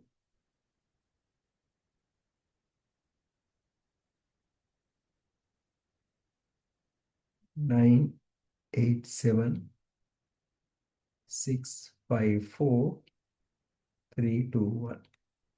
That's a kernel now. And if you run this kernel, you can see when 5 is here, when the center of the kernel is here, when the kernel is overlapping in this fashion, what multiplies with this 1 is this one. So you will get 1 there. And then 2. So you can see the kernel is nicely replicated due to this 1. So this is the reason why you reflect when you have to do convolution. Okay. So if you know the properties of convolution, all these things are applicable in the image processing also. That means if you want to add a filter, the summation of two images, it is like filtering and summing those two images. Shift invariance, so you can filter the shift the image and filter, or filter the image and shift. So those are possible. So you they are commutative. That means A convol B is equal to B convol A. So it does not matter whether you consider the kernel as image or image as a kernel. Doesn't matter. Computation, no difference between the field and the field. Associated. So now A convol with B convol with C, right? That means the BC convolution happens first. It is equivalent to convolving A with B and then applying on C. Yeah. These are extremely important operations because this is computationally less expensive compared to this. Because kernels are usually small in size compared to the image. So these kind of things are there. So I will not go through them in detail because then we will have to go through a little bit of theory. So we will skip that. So reflection at the edge can also be shown. So these consider this as a one-dimensional image, A, B, C, D. These are the pixel values. So border replicate means you put all A's here and all H's here, like that. And then border reflect A, B, C. You can reflect that and so on because this is to get rid of the border problem. And border warp, border constant, all these things are possible in OpenCV. I don't know whether they work in Python, OpenCV. Okay, so let's do another fun exercise, sharpening an image. So first of all, I will explain what this means, and then we will do it in Python. Okay, now this is an image of Tom Cruise. Uh, is a very senior actor. Uh, and that kind of senior actors we call them Mr. So this is the image of Mr. Tom Cruise. So we take the original image of Mr. Tom Cruise and we smooth the Tom Cruise image. We can smooth it using Gaussian blur, and we subtract. So when you smooth an image, you get a low pass version of the image. What is low pass? High frequencies are gone. But when from the original, if you subtract the low pass, what remains are the high pass signals. High pass. High pass means transitions or edges. Edges. You can see the edges here. High pass image. Okay. Then what we do is we take the original image and take this high pass version. Here, this is the high pass version, and add it. Add a portion of that. Add a portion of that, then you will get a sharpened image. You can see his eyes and so have been sharpened. Yeah. You can clearly see they are sharper. So let's do this. Uh, Image sharpening. So this is called unsharp skin field or something.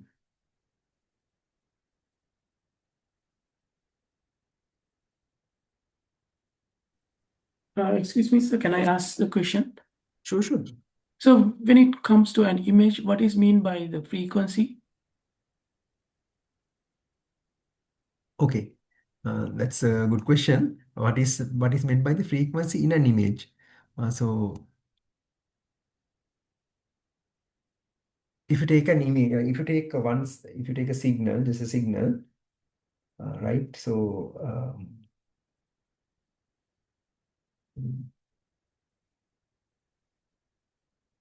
you have just time axis. So if you have in the time, if this image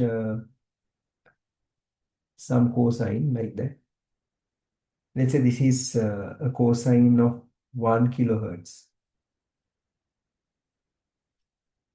This is that. High frequency means you have cosine with very high transitions, right? Let's say this is a 3 kilohertz one. So you can see transitions happen faster. If you take maybe 10 kilohertz signal, that's a high frequency one. So many transitions happening like that, right? I cannot draw it. So that is in 1D. In 2D, if you have now some shade line, I mean, slowly varying things in the image. Mm, there are no sharp transitions in the image, so slowly varying, some like color gradient or something.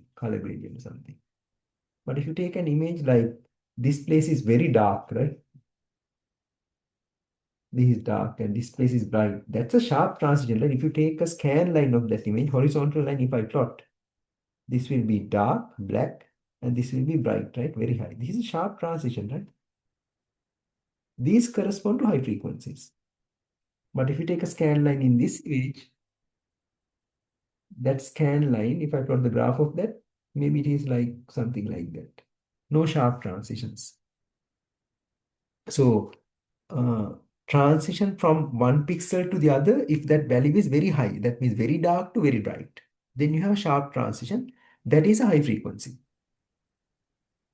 Yeah. Got it, sir. Thank you. Yes. That's the important question. So you can see if you get the 2D fast Fourier transform, if F50, you can see them in images also. So let's do this unsharp masking. You will need the image of Mr. Tom Cruise. Have I given you Mr. Tom Cruise image? Yes, Tom JPG is there. That's Mr. Tom Cruise's image. So let's open that. For those, I will take this one. F Tom. Let's get uh, yeah. Oh, not Top, no Tom. Yeah, Top Gun is his first movie, I think. Tom Cruise. Okay, that has been done. Then blurred. Blurred image is you can do see Gaussian blur. Gaussian. That's a blurred image. Okay. Then we need the high pass version. So CV subtract F minus blurred, that's okay. Then what we do, we get the high pass version and add sharpened image. CV add weighted. I will add weighted with some weights. If I will multiply with one original image, and I will the high pass version, I will multiply by 1.5 or something. And I have that. So now I have to display these images. I want to display original image, blurred image, high pass version, sharpened version.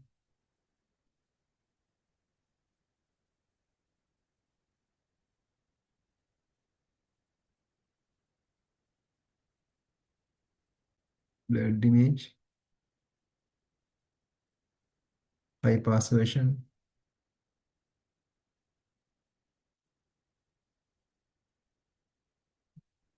Yeah. Okay, let's see this. So you can really see it sharpened, right?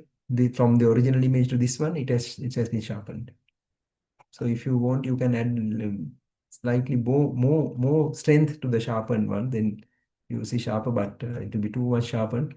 So maybe you can add two.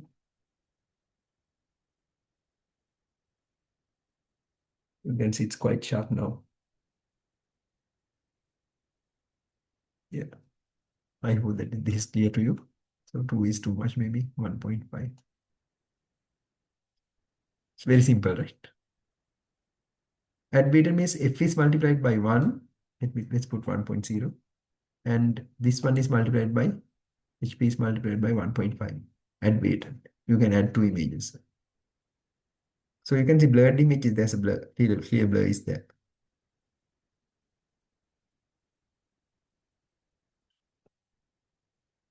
I think this is maybe too much. Maybe 5 by 5.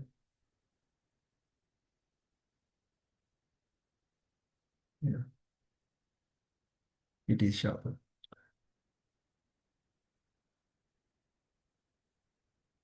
So in the print photos also, they I think do a little bit of sharpening in some places. Okay, you can do this also, and then we can do this, and we can take a break. We can meet at 12:45. 12:45. Until then, I will post the recording.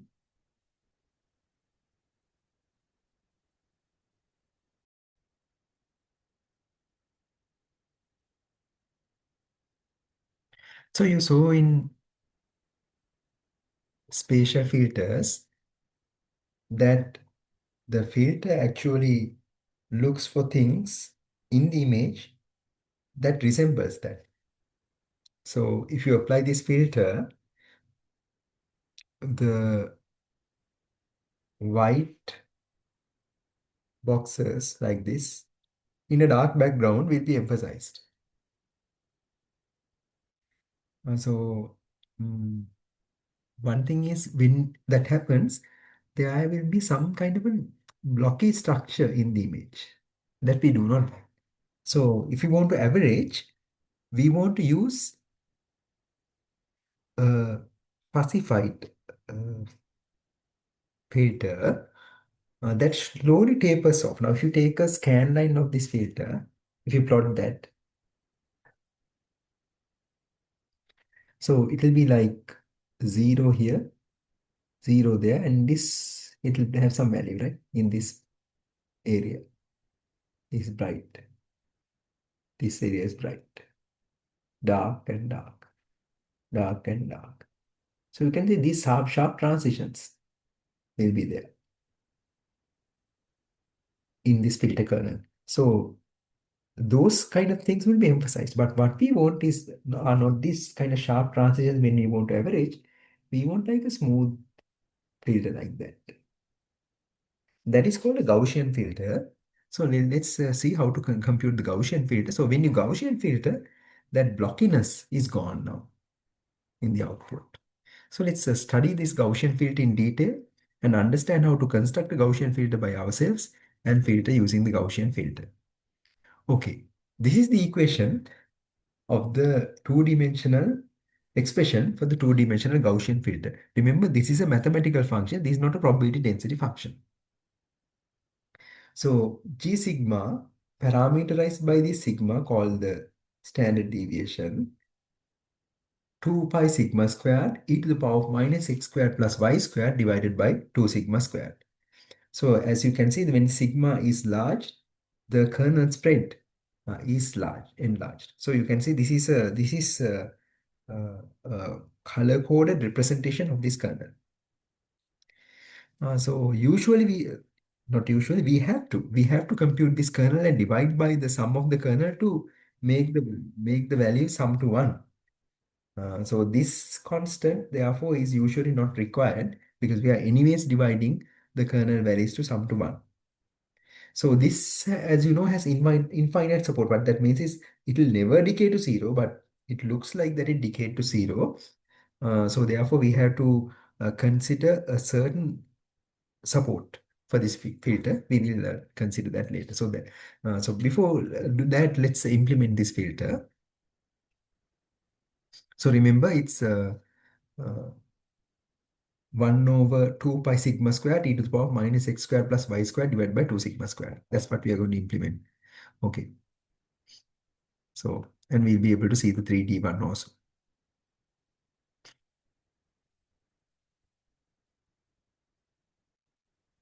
Gaussian kernel.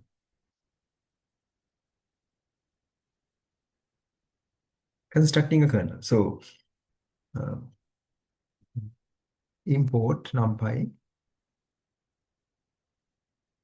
np. Okay, we don't need, but let's import that also. Matplotlib. Okay. So now what we want to do is to construct the Gaussian, we need x coordinates, y coordinates, and we need a grid of coordinates. So let's take the uh, half width of the kernel to be, okay, let's say 15, that's fine. Half height is not required. I'm going to say the half size. Let's say half size 50. Okay. So now I'm going to get my x coordinates np arrange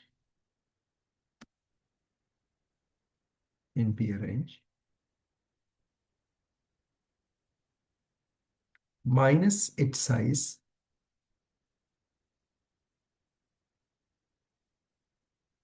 to h size plus 1 in increments of 1. Okay. So let me print text and show you what this means. Let me make this something like 7 so that you can quickly see what it is. Here's h. Starting from minus 7, 6, 0, and 7, right? You can understand what that means. Similarly, we construct a y also. Same thing for the y. And then we need this so-called mesh grid. Yeah, mesh grid is required.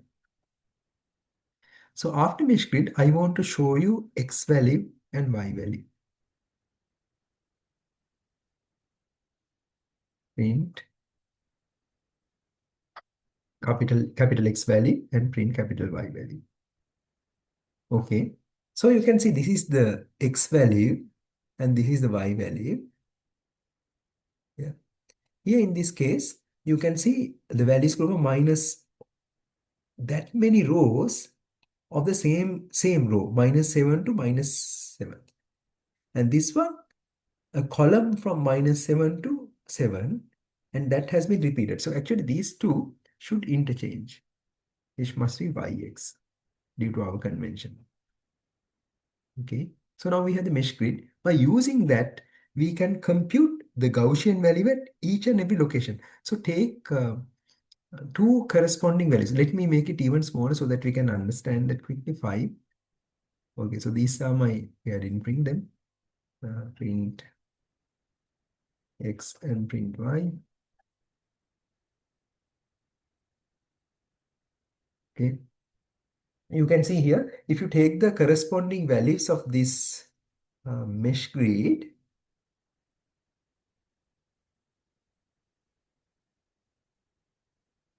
Let's take the corresponding value. So let's take this value, okay?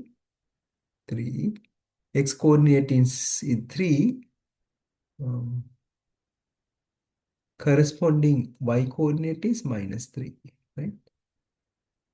Let's take this value. X coordinate is 2. Corresponding y coordinate is 3. So you can see with these two arrays, this is capital X and this is capital Y, I can access all possible locations, X and Y values. That's the thing about this mesh grid. Okay. So now I have the mesh grid. So now I will compute my Gaussian. First of all, I have to define sigma. Sigma is 1. G equals 1 over 2 pi sigma squared. I will write it myself. 2 times np times pi times sigma to the power of 2 sigma squared. That's the multiplier. Times np dot exp, yeah, minus, there's a minus sign, x squared x to the power of 2 plus y to the power of 2 divided by 2 times sigma squared. Sigma squared, that's the kernel. Yeah. G has been constructed. Okay. So now we usually normalize that. So therefore G equals G divided by sum of G. So let me say plot G in 3D.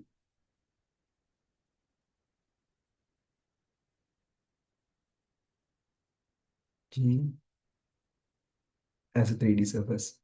So this you have to this MP toolkit, this one is required. I put that at the top.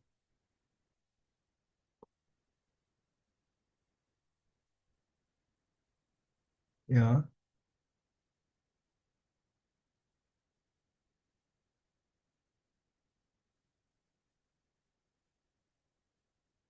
Yeah, is the one. So it's the Gaussian kernel in 3D. So you can see the 3D Gaussian kernel. Get rid of the axis.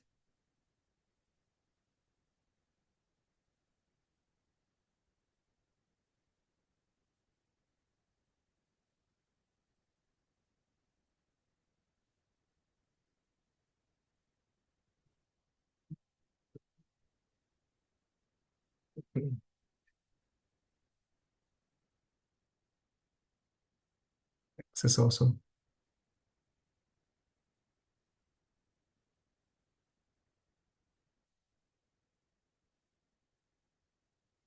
Good, I don't know.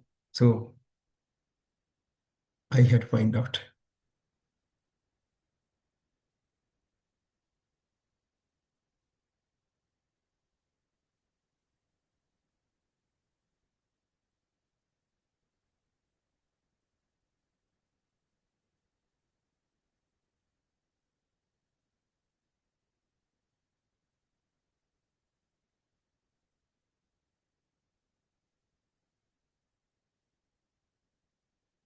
Yeah, this is what we want.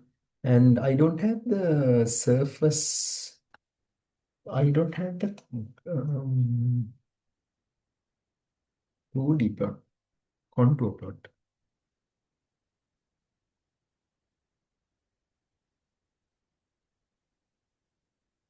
I don't know, remember how to get that.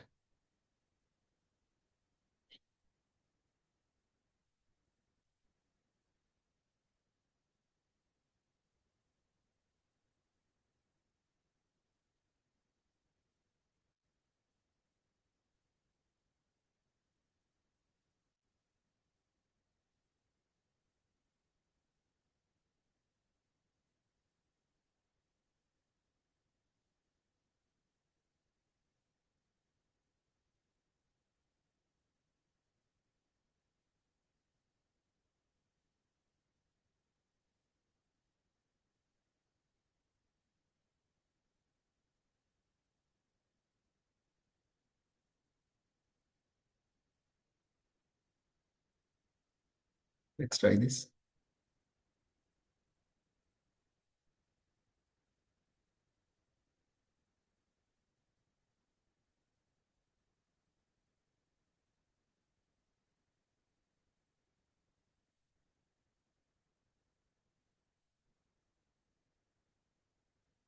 It works, we get to the answers.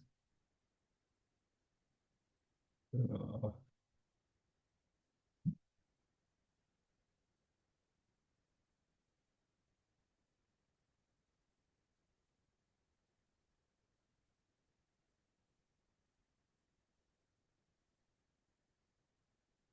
can we give the picture and see whether it can do that? I don't know how I got this.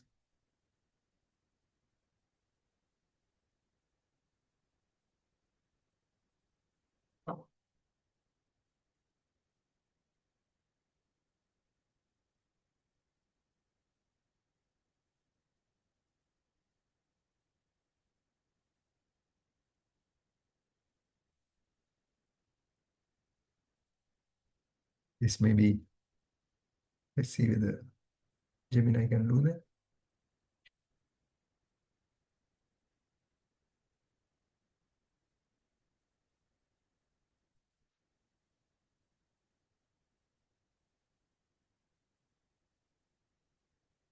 Oh my goodness, it gave a lot of code.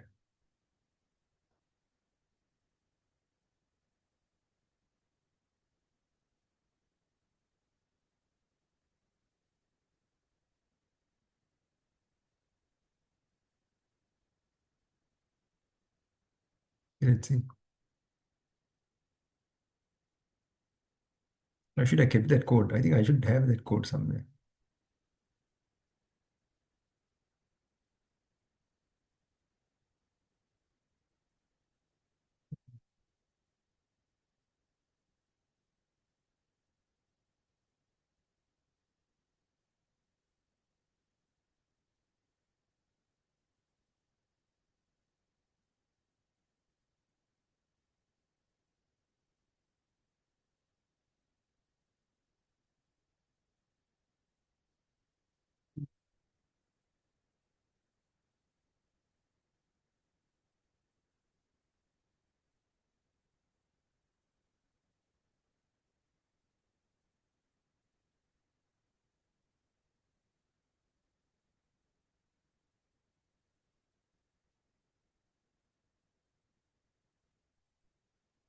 Let's make it slightly large, half in maybe 50, and see what it will.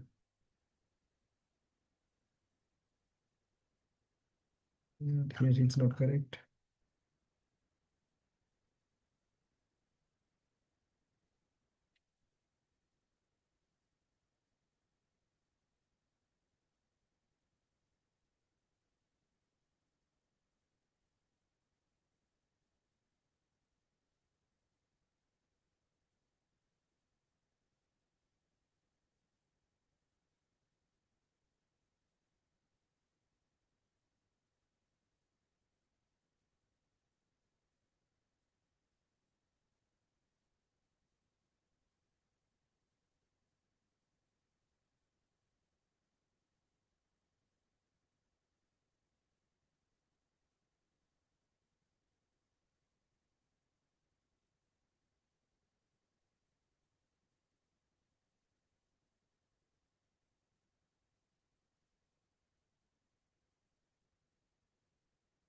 It's there.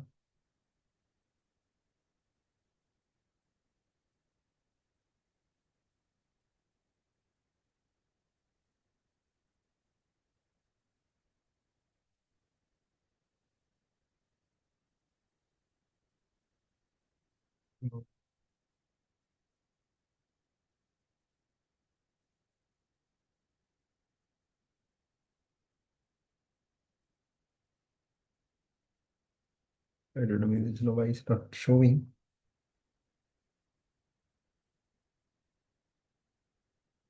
I think let's be satisfied with that.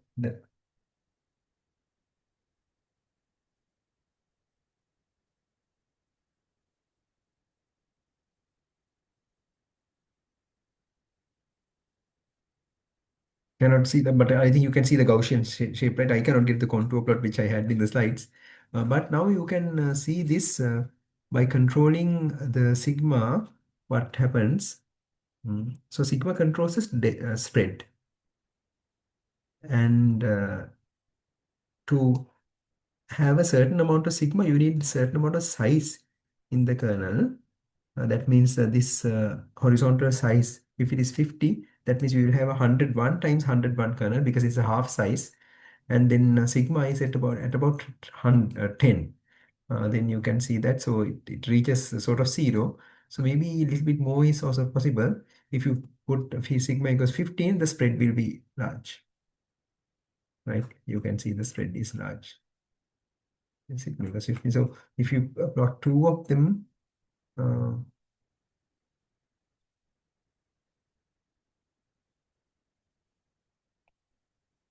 mhm. This is G, so let's plot that and do the same thing with another G.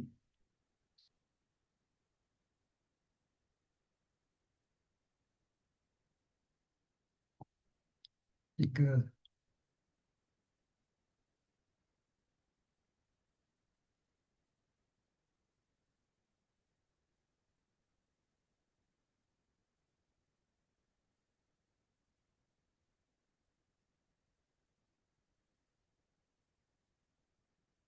okay, what I'm going to do is to give you another Gaussian with a different sigma value. So here sigma is 15, so let's get a sigma with 5 or some 5 or something. 5, and then for that in 1, 2, 2, and show you.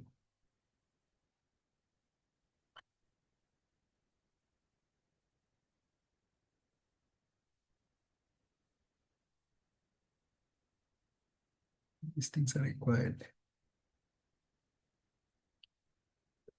Oh, you say x0. Oh,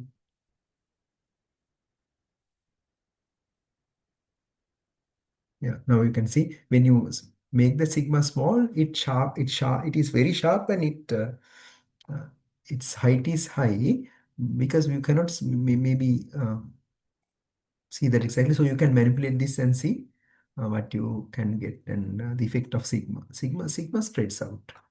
Let's start with sigma equals 5 and make it larger, right? It's better. Sigma equals maybe 10 and 15. Sigma equals 10 and this one 15.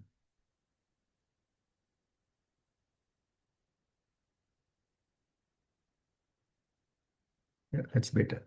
Okay. So these are Gaussian kernels, but you can see that these Gaussian kernels are large.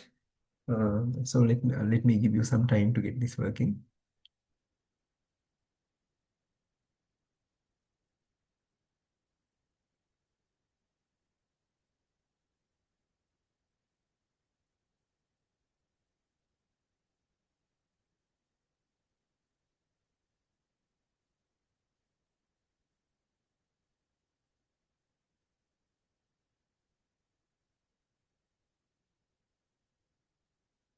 We'll put the code in WhatsApp.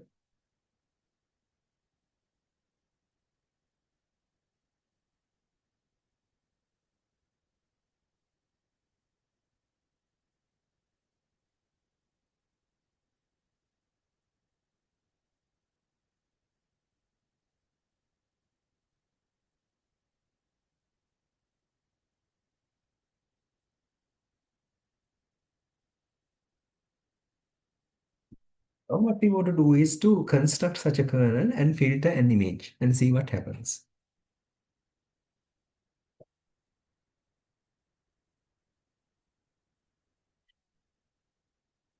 Okay, so Gaussian kernel construction I will take from here.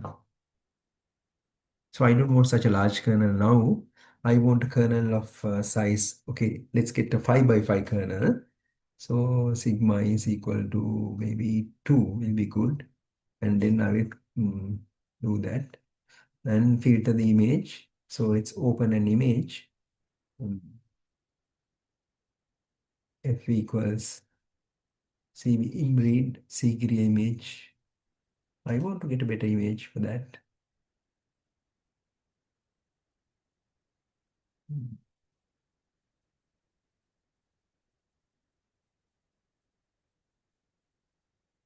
Let's get this kera.jpg.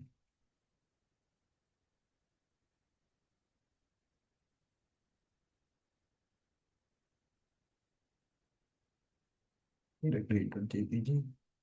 Okay, take that image, and I have the G now.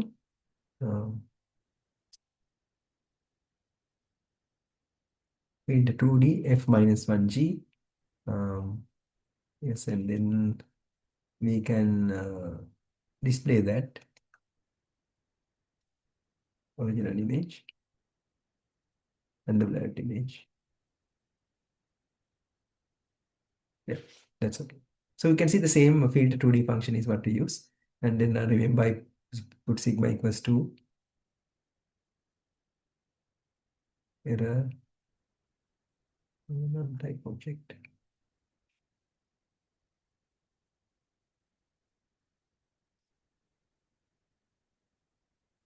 Kera.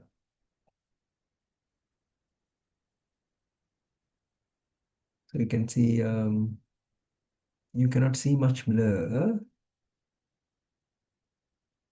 So since you cannot see much blur, we'll increase the kernel size. Maybe uh, its size is 2. Let me make it size 4. That means a 9 by 9 kernel. Increase the sigma to 3. Now you can see blurred. For example, her eyes are blurred out, right? Scale a Knightley's image. So you can increase the kernel size. When thing is that when you increase the kernel size must also increase. Actually, there's a rule of thumb. Shall I do that? So sigma, this sigma, in the slides I'm showing that. Rule of thumb is about 3 sigma. Half size of the kernel must be about 3 sigma. So therefore, a half size I will pick as 3 times sigma. Okay, then you can see the effect of this kernel. Okay, so now we can change it like sigma equals 5 or something. So it's a large kernel, it take a little bit of time to compute. See, the blurring is happening. So from the kernel that we constructed on our own, so let's get this kernel. Uh, let's get a sigma equals 1. So sigma equals 1. Let me half size also let me set to 1 so that I get a 3 by 3 kernel. Let me display that. So you can see the numbers that we get is 0.075, 0.123, 0.075, 0.204, and so on. Why are these numbers the same? This number, and so on. Why are they the same? Because this kernel is symmetric in x and y axis, right? It is symmetric. That's the reason. So you can see this number, this, and that are the same. Why? Because it is symmetric in x and y axis. Also, you can see that this one, this, and this are the same. Okay, now what we want to do is to compute this manually. A 3 by 3 Gaussian kernel with sigma equals 1. Let's do that.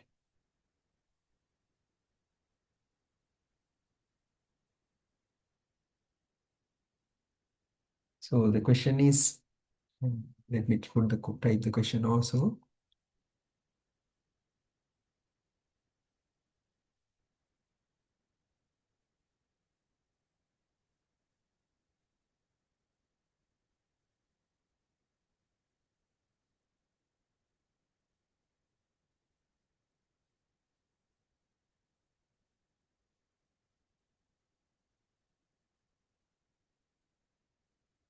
We can say normalized Gaussian kernel with sigma equals 1. Okay, that's what we want to do. So let's, we know the equation and we want to do that. Get about doing that. First of all, let's write the equation for this. So G equals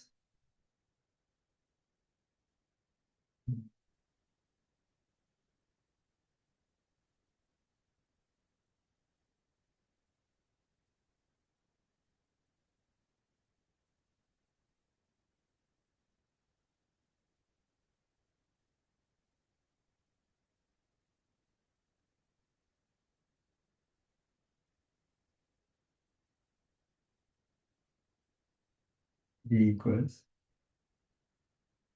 1 over 2 pi sigma squared e to the power of minus x squared plus y squared divided by 2 sigma squared.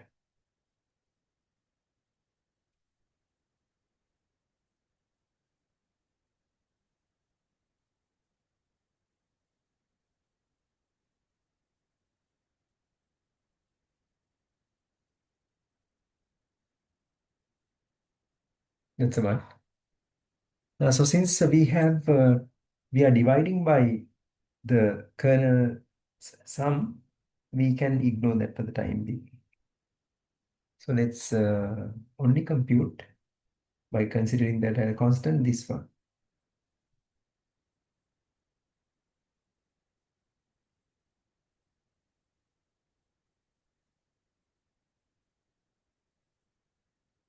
Okay, so let's draw the grid.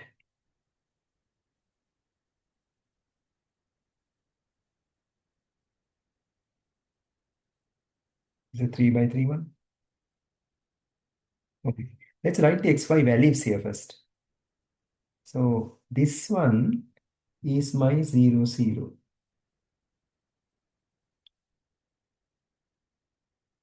This one, x value is minus 1, y value is 0. X value is 1, y value is 0. In this one, x value is minus 1, y value is 1. Remember, our y is going this way, our x is going this way. This is minus 1, minus 1. This is x value is 0, y value is minus 1.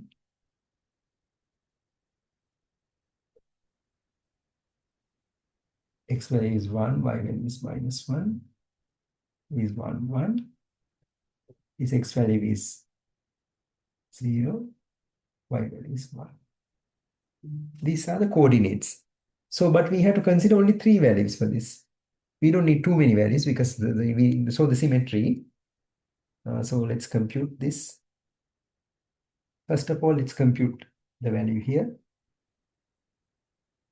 When xy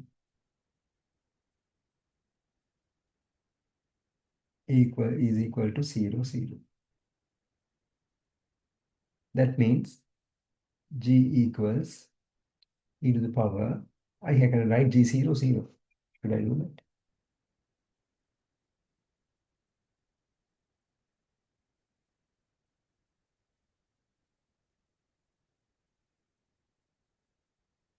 E to the power minus 0 square plus 0 squared divided by 2. Sigma is 1, 1 square. This is equal to e to the power of 0.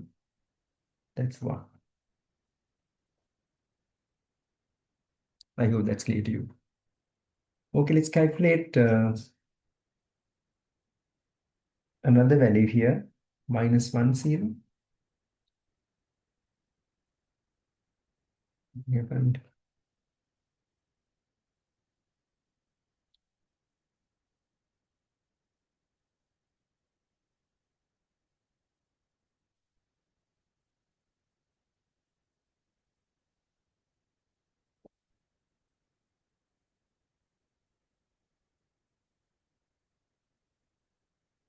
Something happened. I'm sorry about that.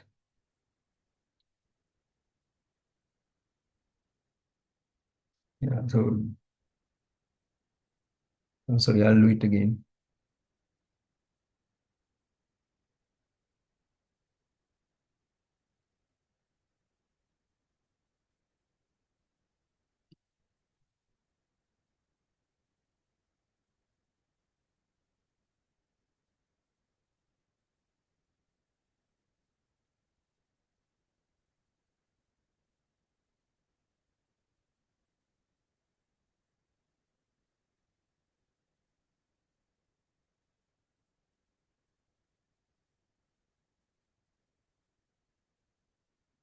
This is 1.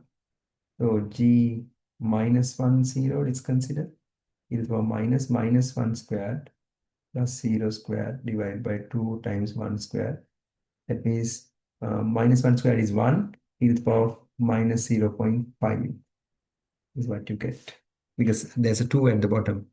So e to the power of minus 0.5 is how much? You have to use a calculator. E to the power of minus.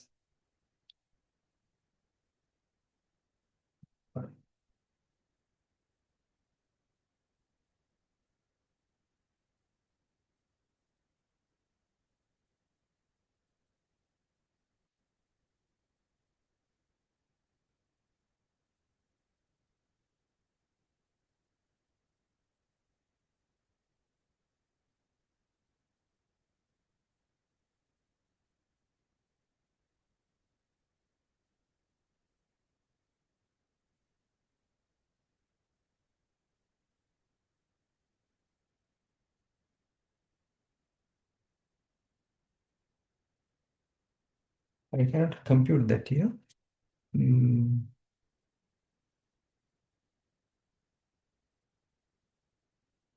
Calculator, I cannot compute that. It is some reason.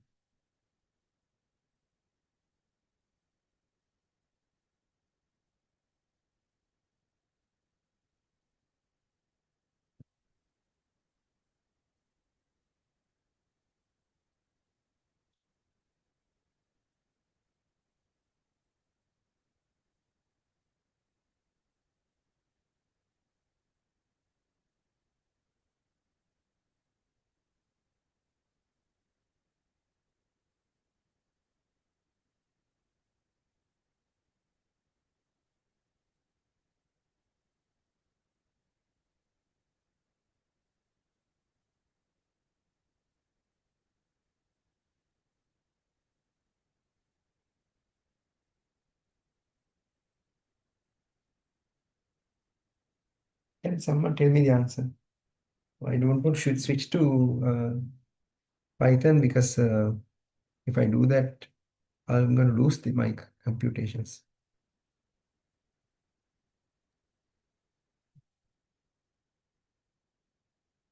So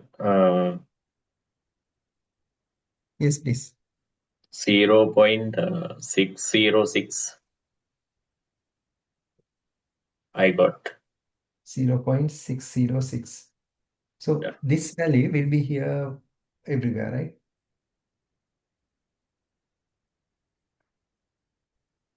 Because whatever the location is for all these 4 locations, you will get the same exponent in E.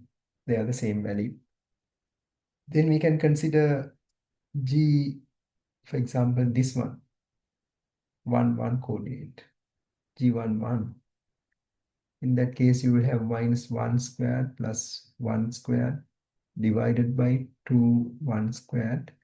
That means you will get e to the power of 1 minus 1. E to the power of minus 1. That also can you find, please? Cannot believe that I do not know how to use a phone calculator to compute this. 2.7. Wait, point Huh? 2.7? Sorry, 0.368.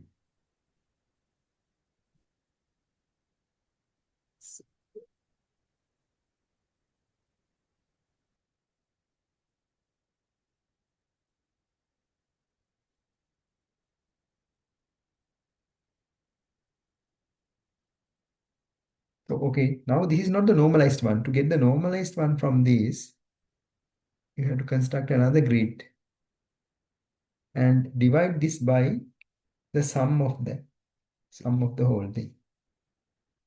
So, sum of that will be 1 plus 0.606 times 4 plus 0.368 times 4. 4.896. That means we have divided that by 4.896, all these numbers. So 1 divided by 4.896 is 1 divided by 4.896 is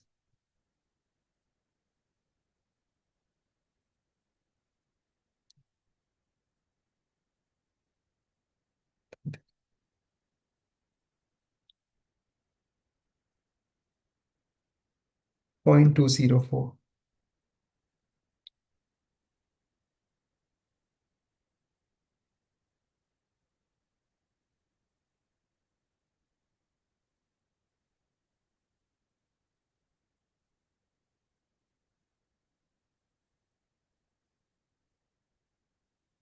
0.124.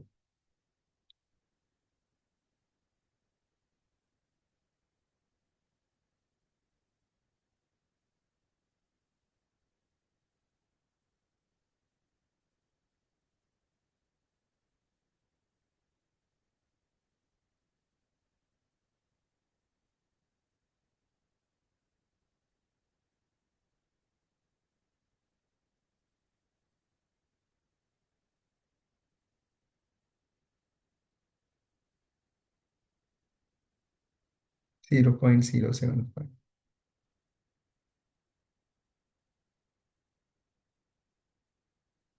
I hope these are the values that we got in our Python computation. So this is the normalized Gaussian kernel, 3 by 3 normalized Gaussian kernel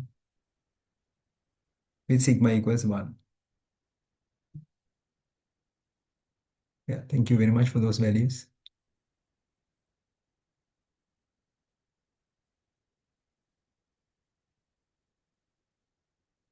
Yes. So I'm tempted to go there and see 0.204. 0.204 is correct, 124 is correct, 0.75 is correct. So these are correct, right? So this is exactly what we wanted. Yeah.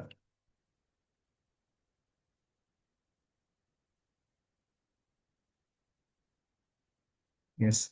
So now we have understood the Gaussian kernel. So next time we will see a little more properties about the Gaussian filter, and then some other noise factors and so on we will see, and a little bit of more about the spatial filtering. And after that we will move to other slightly high operations like edge detection, corner detection, blob detection, and feature computations. So what we did today was spatial filtering.